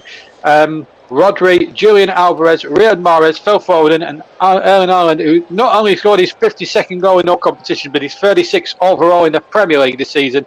It's just a terrific statistic. And the last time someone got 52 goals in a season, you'd have to probably go back to the days of the old Everton and Dixie Dean, who I think scored 60 in one season, way back in the late 40s, early 50s. Dixie Dean, a terrific striker of his obvious generation. But Erling Haaland is a terrific talent. Whether you think he would prosper in a lesser that remains to be seen. But he showed great promise at Borussia Dortmund, his previous club, and certainly Pep Guardiola saw enough in him really to bring him to Manchester City. And boy, has he repaid the big transfer fee, something like £65 million they paid for him in the summer. I mean, I commentated on his first game at the Charity Shield, and I didn't think much of him then. But my word, as he made me eat my words this season and some, because 52 goals in a single year. The last time someone got even that far in a season in all competitions was Clive Owen in 86-87 when he scored 49 goals for Tottenham. That included a goal in the FA Cup final that year, but they lost, of course, to Coventry City that day 3-2. So just to remind you that Dominic Calvert-Lewin has been substituted, and Neil Maupay, the man they got from Brighton, has come on. Hasn't really done much in the way of goal scoring since he's come to Everton. He has had a lot of criticism for him. He's away from the locals here at Goodison. But going back to the Patrick Bamford thing, yeah, it's I mean, I didn't really know about that until Russ told everybody during that half-time sequence that he'd been socially abused by his family and received threats. As Foden comes forward, he'll win a free kick, and the first yellow card of the game goes to James Garner of Everton. I think Foden's a lot less hurt than he's making it out to be. And also, yeah, it is a foul, but I think Foden again just making it a little meal of it there. Or is he? I mean, unless he's injured himself on the follow through as he's falling down. I mean that could be quite painful, really. If it's the knee, maybe I'm a little overreacting there. Whilst there's a breaking play, I just want to. I'm sure everyone at the commentary will echo what I'm going to say. I mean, we've got Bradford coming up tonight, of course, with Nicholas Jones, of course, in that playoff. But I want to just, while we're on the subject of Bradford at this point, as Spalding is receiving treatment, incidentally, you're not missing any of the action. I just want to give a shout out to the 56 who died on that Saturday afternoon in May 1985 in that terrible fire at Bradford. If you watch, it's on YouTube. There's clips of the fire on YouTube, and it's a very horrendous watch. So if you're squeamish, I wouldn't watch it if I were you. I'd read up about it before actually watching the actual footage. It's very raw. But 56 supporters went to a football match on the 11th of May 1985 and never came home. And we at the TCO, like we do every year for Hillsborough, I'm going to make it a plea with the TCO to do a little bit of respect for the people who died, of course, at Bradford. It has been known as a forgotten tragedy, and I hope Nicholas Jones does something in his piece before the kick-off to highlight the fact that 56 supporters did go to a football game and never come home. But but I'm sure you'll echo what I'm going to say now, that the TCO still, even 38 years on, extends its sympathies to those, to the victims and the families of those who died on the 11th of May 1985 and that terrible fire at Bradford City. Right, back to today, and it's Gundogan with the free kick. He's had a super match so far, certainly up there for man of the match. 4-man in the Everton wall. There's a 2-man Manchester City in front of that, and Gundogan has scored a magnificent free kick with the right foot. That will settle the game as far as I'm concerned. Manchester City are going 4 points clear, having played the same amount of games as Arsenal. And it's over to you, Arsenal, now. We've raised you, says Manchester City. And now they've sent a signal of intent to Arteta's boys down at the Emirates now. Come on. See if you can beat Brighton now. We've set you the challenge. Beat Brighton. And Manchester City are cruising to victory here at Goodison Park. It's Everton 0, Manchester City 3. This is good news for Leeds. This is good news for Nottingham Forest. And good news for Leicester, all in the one full sweep as far as the relegation is concerned. But I'm sure Sean Dyche, when he looked at the fixtures, knew there were more winnable games than this one, to be fair. Manchester City are just a class apart. And Pep Guardiola, from the moment he knew full well, when the moment he left Gundogan's right foot, he knew straight away it was in. So did everyone in Goodison Park. That is a terrific free-kick goal. That's his second, and Manchester City's third. That's his 8th goal of the season. That's his 8th goal in the Premier League this season, and that's his second today. So that's 9 for the season for him, with all competitions. Just one off the magical 10 now in all comps. Meanwhile, it's Foden now for Manchester City. They're running riot here in this second half, and why not? And Russ, obviously, echoing what I was saying about the 56 who died on the 11th of May, 85. That's, yeah, thank you very much for that touching. Thank you. And I hope, Nicholas, if you're listening, Nicholas, please, echo what I've just said. You're up there at Bradford today. It'd be nice for the families to hear comforting news. And that the Bradford Fire. Manchester City are on the attack, but they're not doing much with it. It's been known as the forgotten tragedy. It should never be forgotten. It should be up there with it should be remembered, really. Well, it's 56. It's more like Hillsborough, 97. Went to a football match, never came home. Why haven't their Forest is still from Hillsborough never been prosecuted? I will never know. The South Yorkshire Police, I've got lots of questions to answer as far as Hillsborough is concerned. But anyway, and I'm sure, there's a lot of families here at Goodison Park who have been traumatised by Hillsborough as well, even though they're not Liverpool supporters. They have their family, because in Merseyside, your families, you are either red or blue in this Merseyside, and there are families that half are Everton, half Liverpool. So even if you're an Everton fan, you're always affected by what happened on the 15th of April 1989 as well. Anyway, we'll talk about Manchester City's great performance now rather than bring up tragedies. But I just thought, with it being the anniversary of the Bradford Fire, I thought it was something that needed to be said. And I did present this goal because of the families of the 56 who went to a football match and never came home. Anyway, Gundogan's got a free kick again for Manchester City. Can he whip another one with his rifle? He's on a hat-trick, of course, now. Gundogan, he's going to leave it as well. Oh, takes the deflection, and it's been kicked almost off the line there by Patterson. Or Garner, rather, sorry. Free kick got a deflection of Tarkowski, and Garner had to get it away almost off the line. So 54 minutes played here at Goodison Park. It's Everton 0, Manchester City 3. Gundogan's getting a terrific round of applause from the travelling faithful away to my left-hand side. It's been a remarkable match, really, in a lot of ways. He's been the player of the match, in my opinion, by Gundogan. I know it's a bit early to start awarding things, but if Ladbrokes had a bet now for player of the match, he's certainly the odds-on favourite. As that ball's whipped in there, he's looking for another assist for Erling Haaland that time, but Haaland couldn't grow enough there. Excuse me. This is the free kick again. This is the angle from inside the goal I'm looking at, and well, Pickford hasn't got a price as soon as he's struck it, has he? That is just a sensational free kick from Ilkay Gundogan, the German. He's just one of those players that he's tricky to play against, but you'd always want him in your team. We're going to see Onana and Connor Cody come on now for Everton. A rich stretch on substitutions. Mopai came on as an attacking change. Ellis Sims is still on the bench, but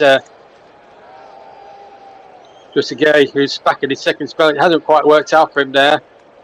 He's been replaced. Can't tell you who Cody's come on for. Presumably a defender. But you can tell by the anguish on the Everton players' faces that they've really let themselves down today.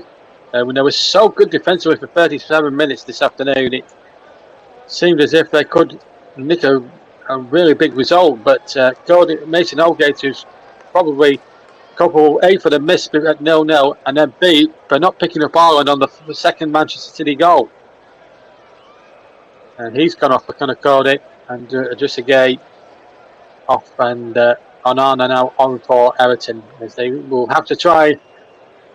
The game's out of reach for me now. They can't win it, but they have to try and win this second half at least. If they can win at least 2-1 in this second half, in terms of the 45 minutes, to get the bigger picture. The City are going to get the points, but here come Everton now. They've got to show a bit of fight in the next sort of 34 minutes plus injury time. If they can do that, it will all bode well for the future. This was not, I'm sure, realistically, if Everton fans are listening, this was never going to be a realistic result where you were going to get points from, even at home, because Manchester City in the last few weeks have been unstoppable as far as Premier League is concerned. they just haven't, in a lot of respects, put too many feet wrong, and it's just been pretty good. They've always got the experience of this running, and they're so good at it. It's unbelievable. As the cross comes in from the far side from Everton, but it's out of play. It's a poor cross from Dwight McNeil. It's the first time I've commentated on an Everton shirt this afternoon, and I've got to be honest with you. I mean, it's been done really well, but Sean Dyche knows there's two bigger games to come going forward for Everton. If we look at their fixture list now, it's going to be a tough one running for them. In the other scores, still 2-0 to Brentford, incidentally, in the other game that's taking place. That also kicked off at 2 o'clock. And Gundogan, whose contract is out in the summer, surely that's got to get him a new deal. I mean, Pep Guardiola knows he's worth. Surely that it's got to get him a new contract. Coventry 0, Middlesbrough 0 in the playoffs. That's a full-time score. And in the Women's FA Cup final, they're to stoppage time at the end of the first half at Wembley. Still Chelsea 0, Manchester United 0. But by all accounts, Emma Hayes' side, or conquering Chelsea women, being frustrated by a terrific, resilient Manchester United at the moment. We'll keep you updated with any second half, and then of course we'll keep you updated with the climax during Paul's match at 4:25 this afternoon.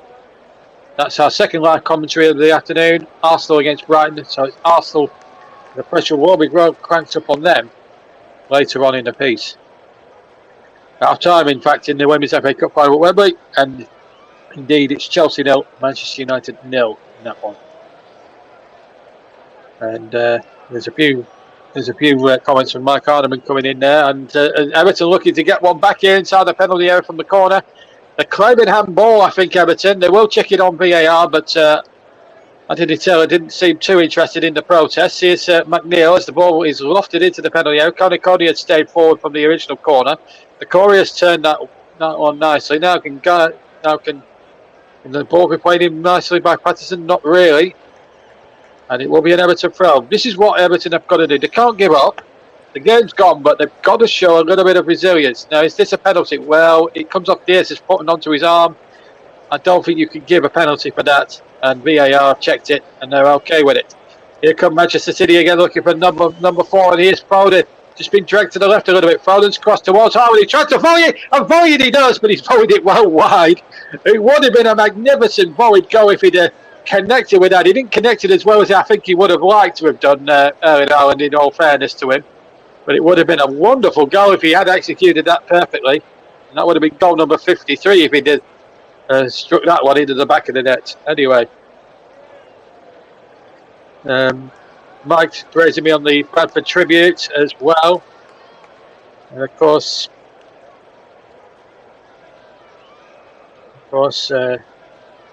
Mike, obviously, well done as well. I've got to echo well done to Notts County. I mean, that was a terrific title race between them and Wrexham, wasn't it? That was one of the great features of the season, outside the Football League and the Premier League, wasn't it? The title race between Wrexham and Notts County, and I think if there was fairly football injustice in the world, it was Notts County to win the playoffs, and they did win it. And they had to do it on penalties, admittedly, but they left it very late in the day to get an equaliser in that final. But just goes to show, even at non-league, the football is just as dramatic and just as entertaining. So never dish non-league football when you see it. In the Premier League, though, in the top flight, it's Everton 0, Manchester City 3. Everton knew that this was going to be a toughie from the word go today. They're never going to count on themselves for 37 minutes, but City have just took control. But here's Patterson with a cross into the penalty area. And Everton now with half an hour to go. They know possibly that the game is out of reach for them in terms of a victory and a draw. But if they can nick a couple of goals and really make life a little bit interesting for Manchester City, I think the fans will appreciate that a little bit more. What they won't want to do is go down with a whimper. They can't afford to, because morale does not want to be taking a big knock going into 2 more important games at the end of the season, which could decide their destiny. They did it with 2 games to spare last season when they beat Palace in that terrific game at Goodison, where we had all the flares and the fans on the field.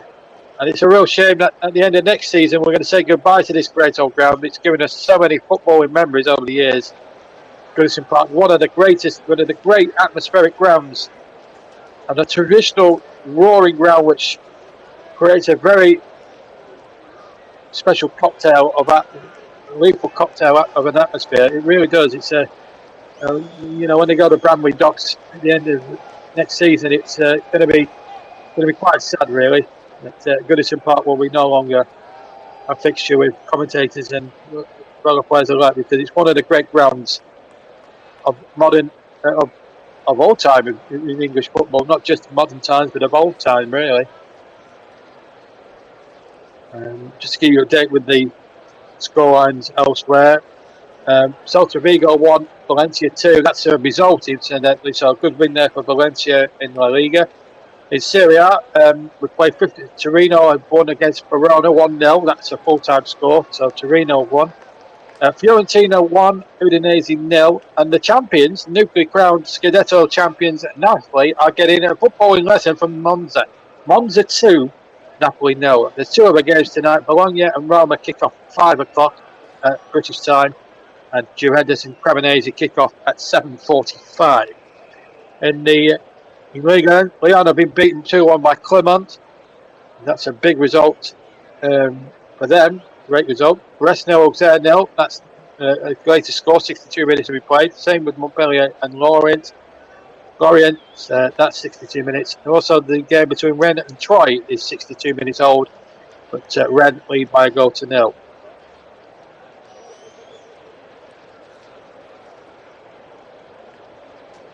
So that's just some of the European flavour that we can bring you as well.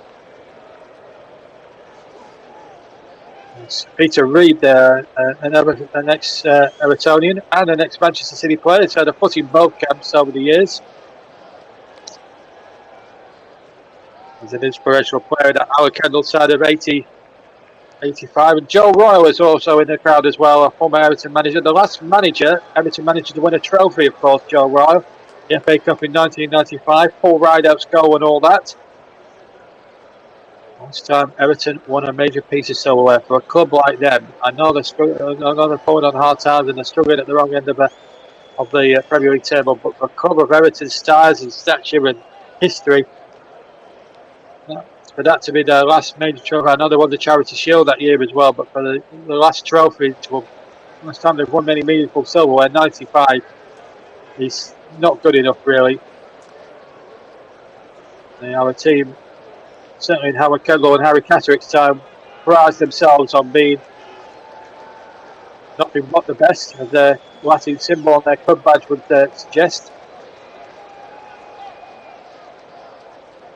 Anything other than the best today, unfortunately. But when you play Manchester City, it can be very, very disheartening sometimes. Anyway, here's Dwight McNeil. He won't give up the ghost. He tries a shot and deflects, and it bounces away for an Everton corner. That's got the Goddess Street a little bit pumped up here. Now, just one goal here will just make things a touch interesting here for Everton.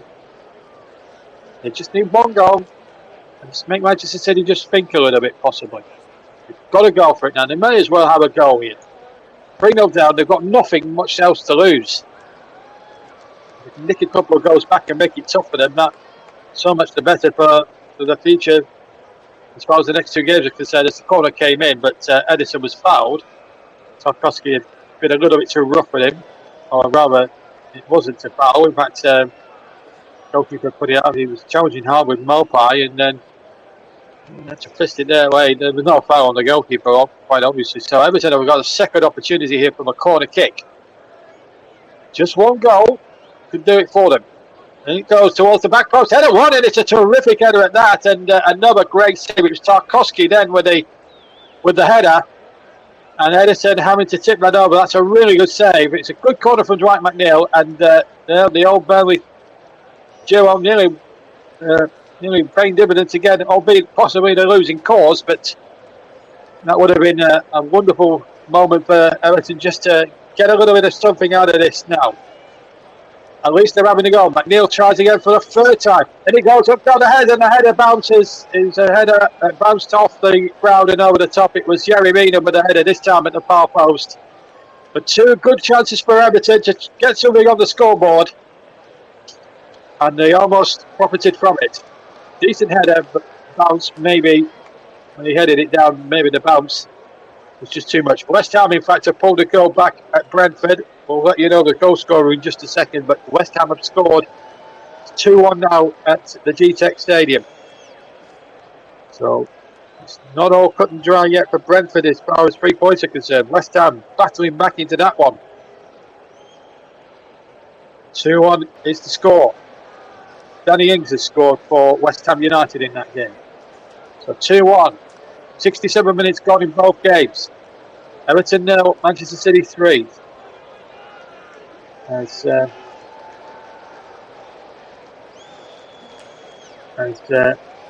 it's been confirmed on social media that Karkowski's original header hit the top of the crossbar actually and came back away. So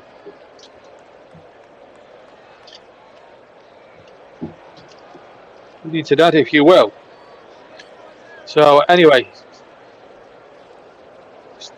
67 and a bit, half minutes gone, and still, I think it's no more than consolation if Everton were to score in any of the game from here to eternity. Still Brentford, so as I say, 2-1, but I think the goal has been chalked off. I believe at I've got a funny feeling that it's gone back to 2-0. I'm told. The goal has been disallowed for handball. So the Danny Ings goal that we announced to you has been disallowed. It's been disallowed for handball by the VAR down at Brentford, and West Ham find themselves still 2 goals down. 68 gone here at Goodison Park. It's Everton 0, Manchester City 3. But Everton have had a couple of good chances though. Yeremina and James Tarkowski hitting the crossbar, and it's been that sort of afternoon really. As Foden tries to dart in behind and can't, and it's a goal kick anyway to Everton. 69 minutes almost played. Coming up to the last 20 minutes of the second half, and I think I've got a very good feeling that the player of the match might be a lot more of a easier call than it has been in the last couple of commentaries I've had down at up at Blackpool and then down at Palace, which was my last commentary game, which ended 4-3. Now I just wonder, have Everton got it in them to score 4 in 20 minutes? That would just be beyond anything that I'd ever seen in football prior to that. But Everton have just got to keep plugging away, just keep making a few chances, and Manchester City I think are content at 3-0. They're in a good position.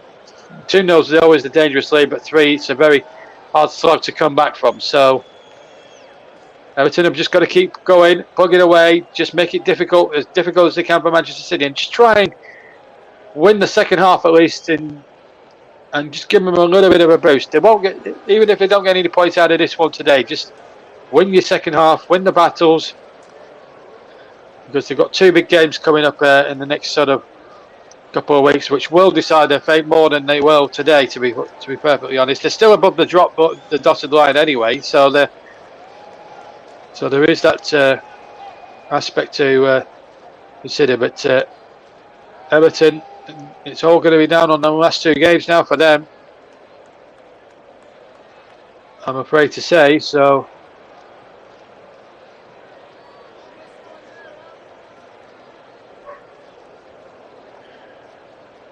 yeah, but we'll just have to see really. But Everton 0, Manchester City 0. If you've just joined us, Gundogan after 37 and 51, Haaland after 39, and that's been the story of the first half. For 36 minutes though, Everton were as good as they got. The next 2 Everton fixtures, away at Wolves on the 20th of May. That is a big game in the true sense of the word. And the other game will be at home to Bournemouth, who will be, you would think, already safe by then and probably on the holidays. So they've got 2 good chances here. Wolves, who are probably now safe, you would fancy, from relegation, and Bournemouth. They've got 2 very winnable games, both away at Molineux next week on the 20th, and then on the 28th of May, 2 weeks today.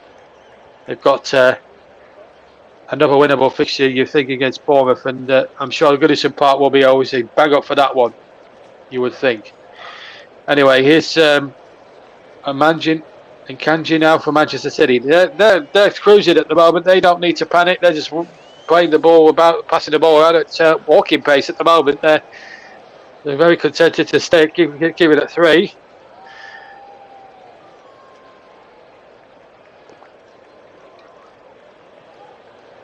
Three fresh goals for you to mull around the commentary hub this afternoon. I hope you've enjoyed the commentary. Keep commenting, of course.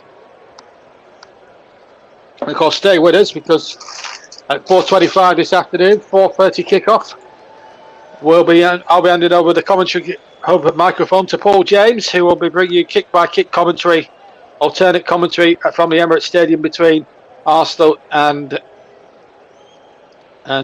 Brighton, who have had such a good season under Roberto De Zerbi. They're still with an outside chance of European football for the first time in the club's history. We'll just break off for a second because here come Manchester City looking for a 4th one. The crossing towards the far post where Erling Haaland was waiting with intent. It was a poor cross from Akanji, but nevertheless, it still remains 3-0 to Manchester City. And then that's not the end of the game, the commentaries, because then Paul will hand over the commentary mic to Nicholas Jones up at Valley Parade tonight for that League 2 playoff semi-final between Bradford City and Carlisle United. That kicks off at 7 o'clock. Nicholas Jones will be with you on all platforms for that one. A real Sunday hat-trick of live commentary on the TC Hub from 2 different competitions. And of course, we'll keep you updated with the Women's FA Cup final as well throughout this programme and of course Paul James's programme when myself and Russ Vernon have come off the air around about 4 o'clock this afternoon. Coming up towards the final quarter of an hour here on the TC Hub. First of 3 live commentary games from 2 different competitions for you this afternoon. Here's McNeil on the far side. McNeil takes on Walker. Just an Everton not preparing to give up. Welby's lost possession. But Neil really didn't help his cause neither. And here come Gundogan. Odds on favourites maybe to win by the match in every possible sense. And Haaland is in now. And Patterson had to get there. Then there was a possible appeal for a penalty there, but Haaland seemed to fall over rather clumsily, to be fair. Pickford did have a little hand on it, but I don't think it was enough for the referee to say penalty. They will check it, of course, on the VAR, of course, but I think Haaland went down far too easily. No foul there on Iwobi, incidentally. Haaland, Pep Guardiola thinks there should have been a penalty. He is banging on Bernardo Silva, however. And the referee, the ball is out of play. I think, let's have a look whether this was a penalty or not. He's pushed him. He's touched him in his face, but I think Haaland has gone down a little too easily here.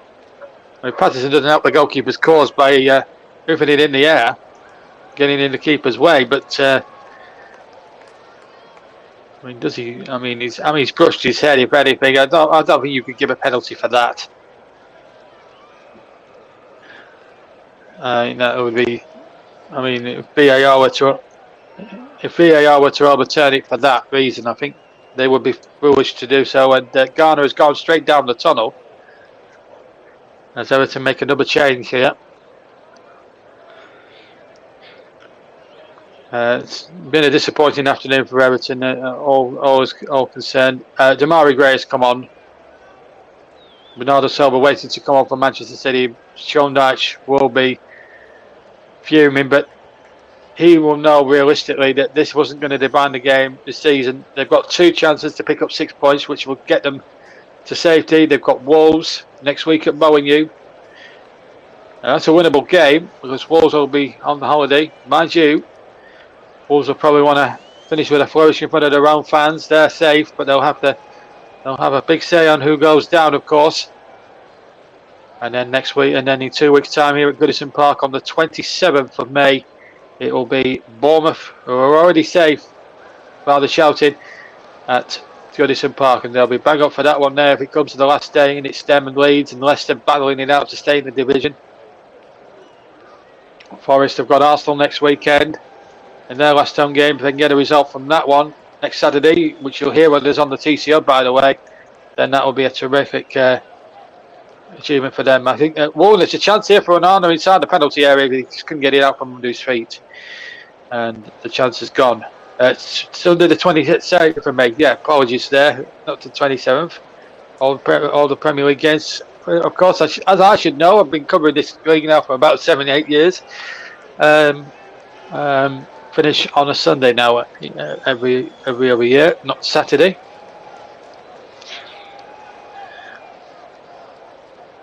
Last Saturday of the season will be next weekend.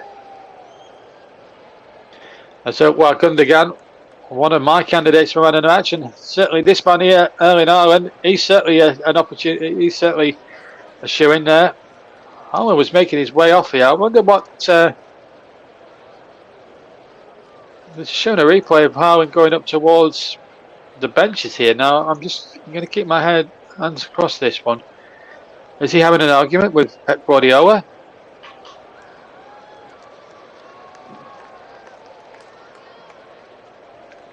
Well, he's off now.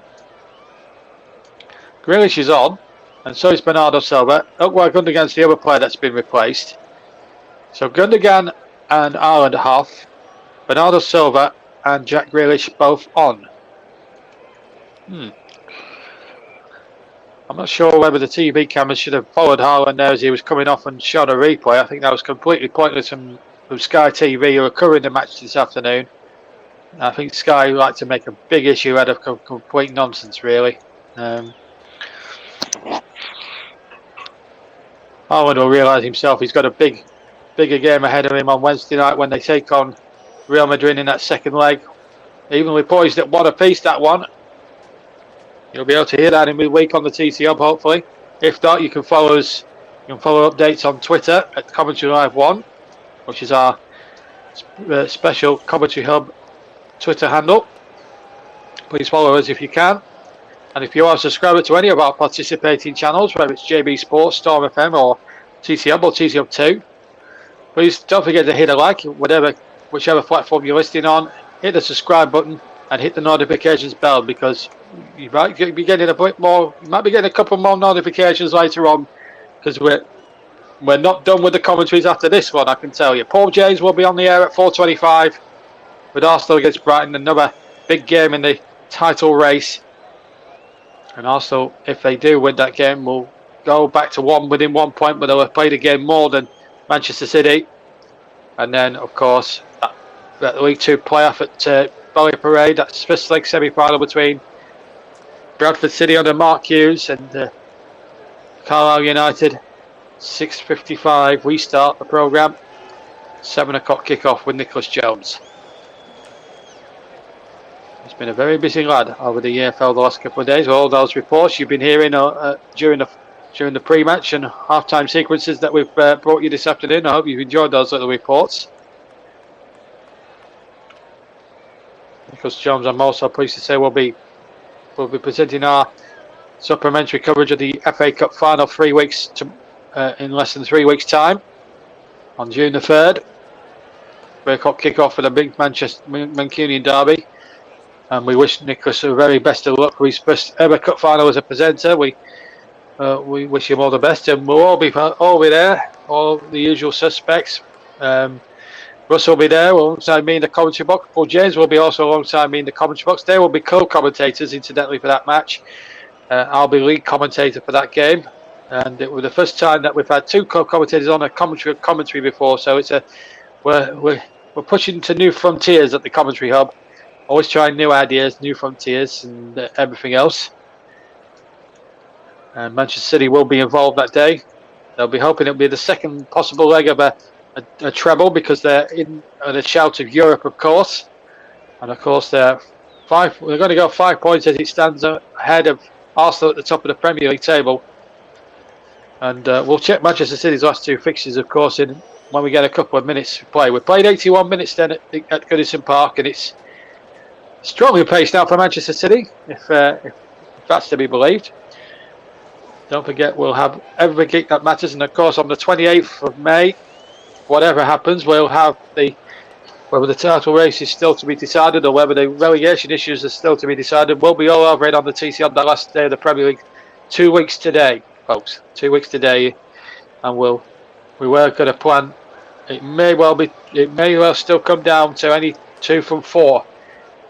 Everton, you can be sure, will still be in the mix. Leeds will still be in the mix. Forest will still be in the mix, and depending on Leicester City, maybe they'll be in the mix. It could be any 2 from. It could be 2 from 3 by then. Because Forest will be involved on the last day. You can bet your bottom dollar unless they beat Arsenal next weekend, which is another match you can hear on the commentary of, incidentally. And of course, you've got Everton against Bournemouth. That'll be live as well with us. Should that go to a final day, I mean, it's all sorts of permutations, but we'll let you know near the time what our plans will be for the final day of the Premier League season. All depends on what issues are to be decided or what. But if Manchester City keep up their present pace and keep winning their games, there's nothing, because Arsenal have played the game more, there's not much else they can do about it. It's down to whether Manchester City have got the bottle to keep going and winning games in the running. If they keep winning games, they could win it with a game or 2 to spare here. It all depends on how Arsenal do against Brighton. They've got to keep winning to keep pace at the top. But as I said, they will play the game more. So I'm just going to point that out. So Manchester City's last 2 fixtures, as we look at the running here, they're running now. They obviously, as you can see, they've got Real Madrid next up. In terms of league football, they've got a tough game against Chelsea, but Chelsea have been over the place under Frank Lampard. They've really had a poor season, so you'd expect Manchester City still at home to pick up. They've got 3 games left, so they've got the most difficult. The last home game is on next Sunday, as City go off in search of a 4th goal, but the ball's out of play. It will be a goal kick to Everton down at the Park Road end. So their last home game will be a week today, 4 o'clock kickoff. Manchester City against Chelsea. That's a big game in every sense for Chelsea as well. They want to end the season on a high. They won't want to end it in the bottom half of the table. And of course, there's talk about Pochettino coming to Stamford Bridge for next season. Tottenham having problems with their managerial shortcomings as well. They won't be getting Vincent Kompany, and they won't be getting Niceman neither, because they're ruled themselves out. But Kompany, I'm pleased to say, from a Burnley fans' point of view, signed a new 5-year deal with Burnley, which is good news for them, and a statement of intent when Burnley do go back into the Premiership next season. He's going to have a decent war chest to play with. He's already used a little bit of that by getting Jordan Bayer on that. He was with us on a season-long loan. He's got him now on a 4-year deal. He's been different gravy, Jordan Bayer, this season for Burnley. And there's been talk about Romelu Lukaku coming to Turf Moor, but I think that's just rubbish paper talk. I can't see Romelu Lukaku on wages and transfer fees alone coming to Turf Moor. It would have to be a massive, massive break in Burnley's wage ceiling structure, unless Alan Pace has given Vincent Kompany carte blanche. I can't see that happening. Anyway, here's Onana for Everton. 5 minutes to go. We've still got a game on here, but it's petered out into a real non-event at the moment. Manchester City obviously winning. In a minute or 2, I think I've got a player in match in mind, so I don't think we'll have to rush too much for playing the match. But when we hit the 86-minute mark and the ball comes out of play, I've already decided who the player of the match is going to be. Anyway, here's Pattinson, and that's a corner. In fact, I'll give you the player of the match right now. It's Ilkay Gundogan. 2 goals and an assist. He's had a marvellous match.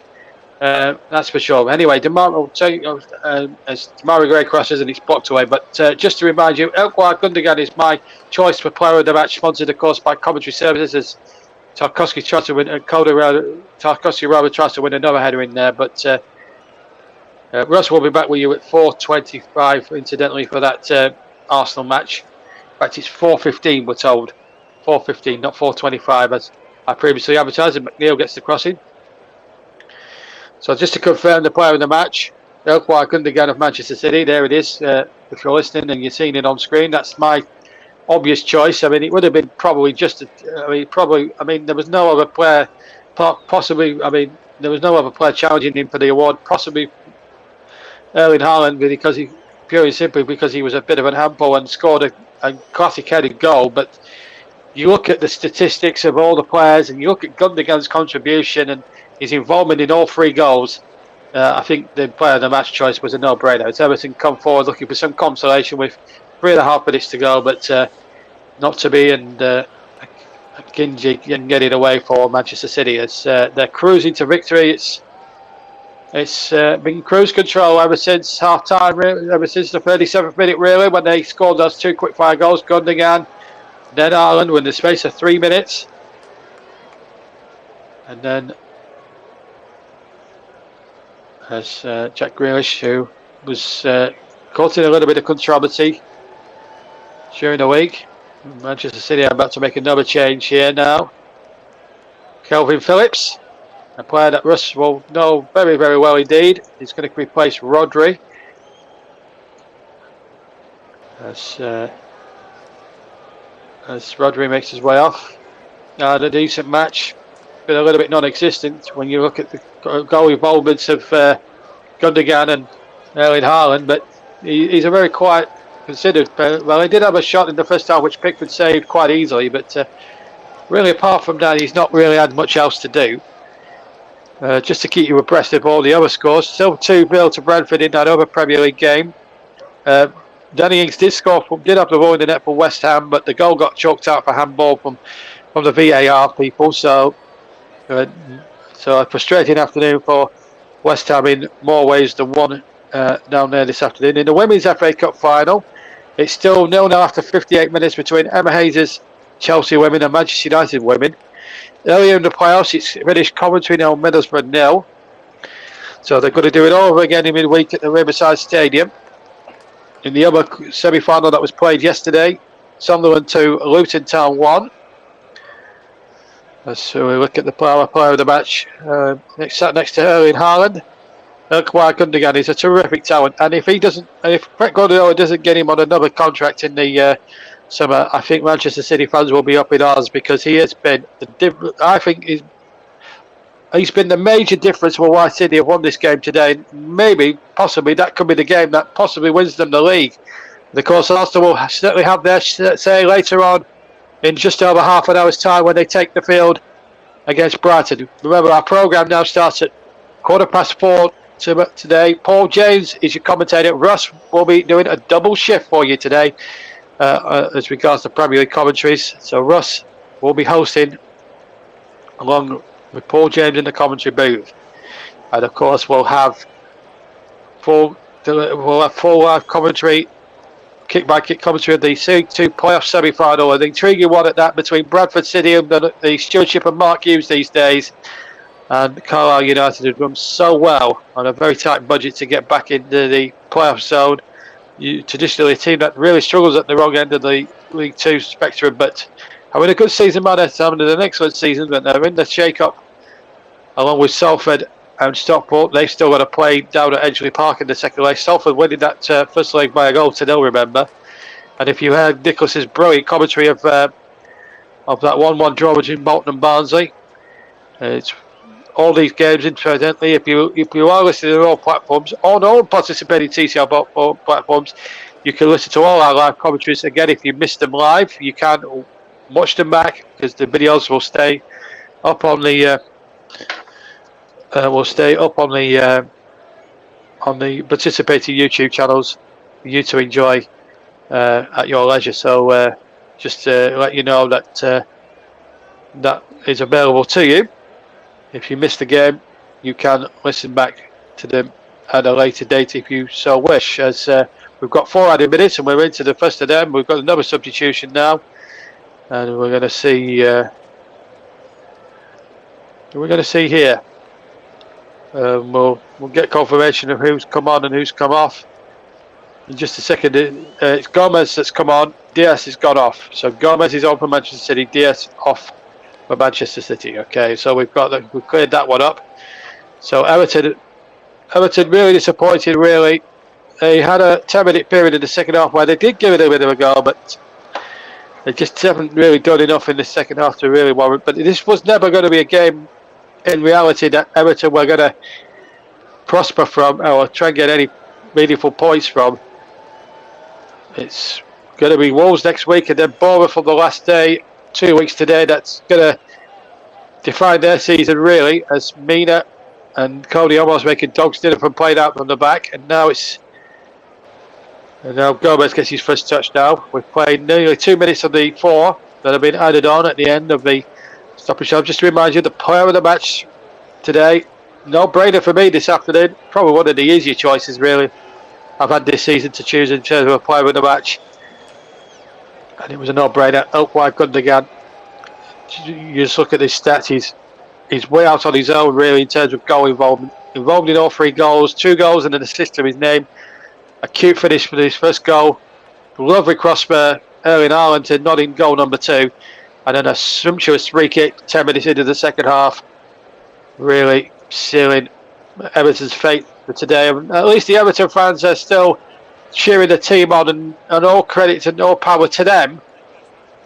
At least cheering the team on under very bad circumstances. I think in their heart of hearts, I think Everton realistically knew that this was a game that they couldn't really expect to get too much out of today. You look at the way Manchester City are playing at the moment, it's just, you've just got to look at it. It's been a golfing class, and Ilkay Gundogan has been the main difference why City are in the position they're in right now. As Bernardo Silva looks for Jack Grealish. Grealish takes the ball down nicely. Will run towards the area, cut inside. The ball of Villarreal cost, of course, Manchester City £100 million. Big money to pay, that is for sure. As Kelvin Phillips tries to make inroads on the far side, but here he is now on the ball, touching it back. It's been quite easy for Manchester City. At least now they can get players well rested for Wednesday now, that big European semi-final. And of course, they've got a big game coming up next week against Chelsea. Then they're away at Brighton. And then they're away at Brentford on the last day of the season. But conceivably, if results go their way, the title could be won well before then. But they need Arsenal to drop points, and you'll find out whether they will or not in around about 15 minutes' time when we go live with Paul James and Russ Burden at 4:15 British summertime. Here comes Manchester City with Riyad Mahrez. Still 0-0 in that women's semi-final. Still 2-0 to Brentford, that women's FA Cup final. So Arsenal and Church between Manchester United and Chelsea. As the final whistle sounds here at Goodison Park. Well, there's no doubt who the player of the match was. Ilkay Gundogan was the main reason why City was so imperiously at their best.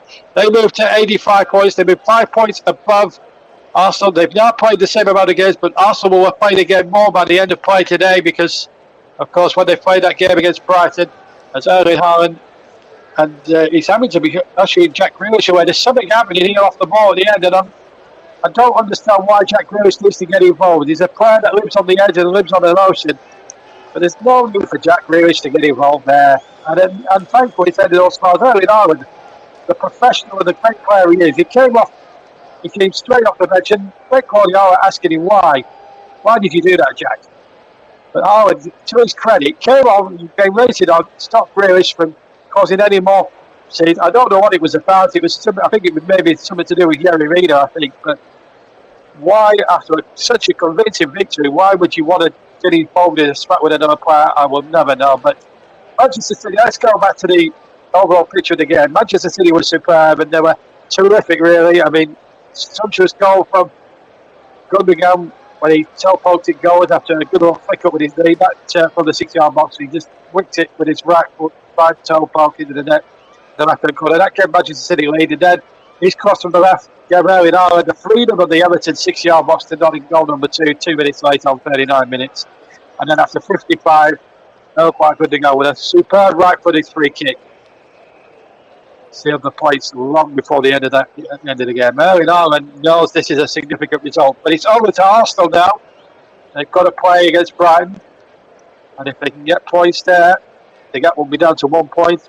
And if Everton must turn their attention to Wolves next Saturday, and then Brentford here 2 weeks today. There will be the games that will define whether Everton will stay a Premier League club next season. So the gap now, we've all played 35 games, but Arsenal will play 36 by the time they finish today at Brighton. But we'll have to wait and see while that one will pan out. But Man City, game in hand, and all they've got to do is keep winning against Chelsea, Brighton and Brentford, and they will be champions, no matter what Arsenal do. It's finished here at Goodison Park as we head over to Westford for the wrap up. It's finished. Everton 0, Manchester City 3. Thank you very much, JB. I'm just going to wrap up with just the other Premier League score from the 2 o'clock kickoffs on this Sunday afternoon. It's finished Brentford 2, West Ham United 0. All the other scores will come at half time of Arsenal against Brighton, which is coming up in around about 15 minutes time here on the Commentary Hub, also on JB Sports, also on Commentary Hub 2, and also on Storm FM and over on our Twitch channel. Make sure you can go across there to check that out. But from myself and JB, thank you very much for listening to Everton 0, Man City 3 in the Premier League.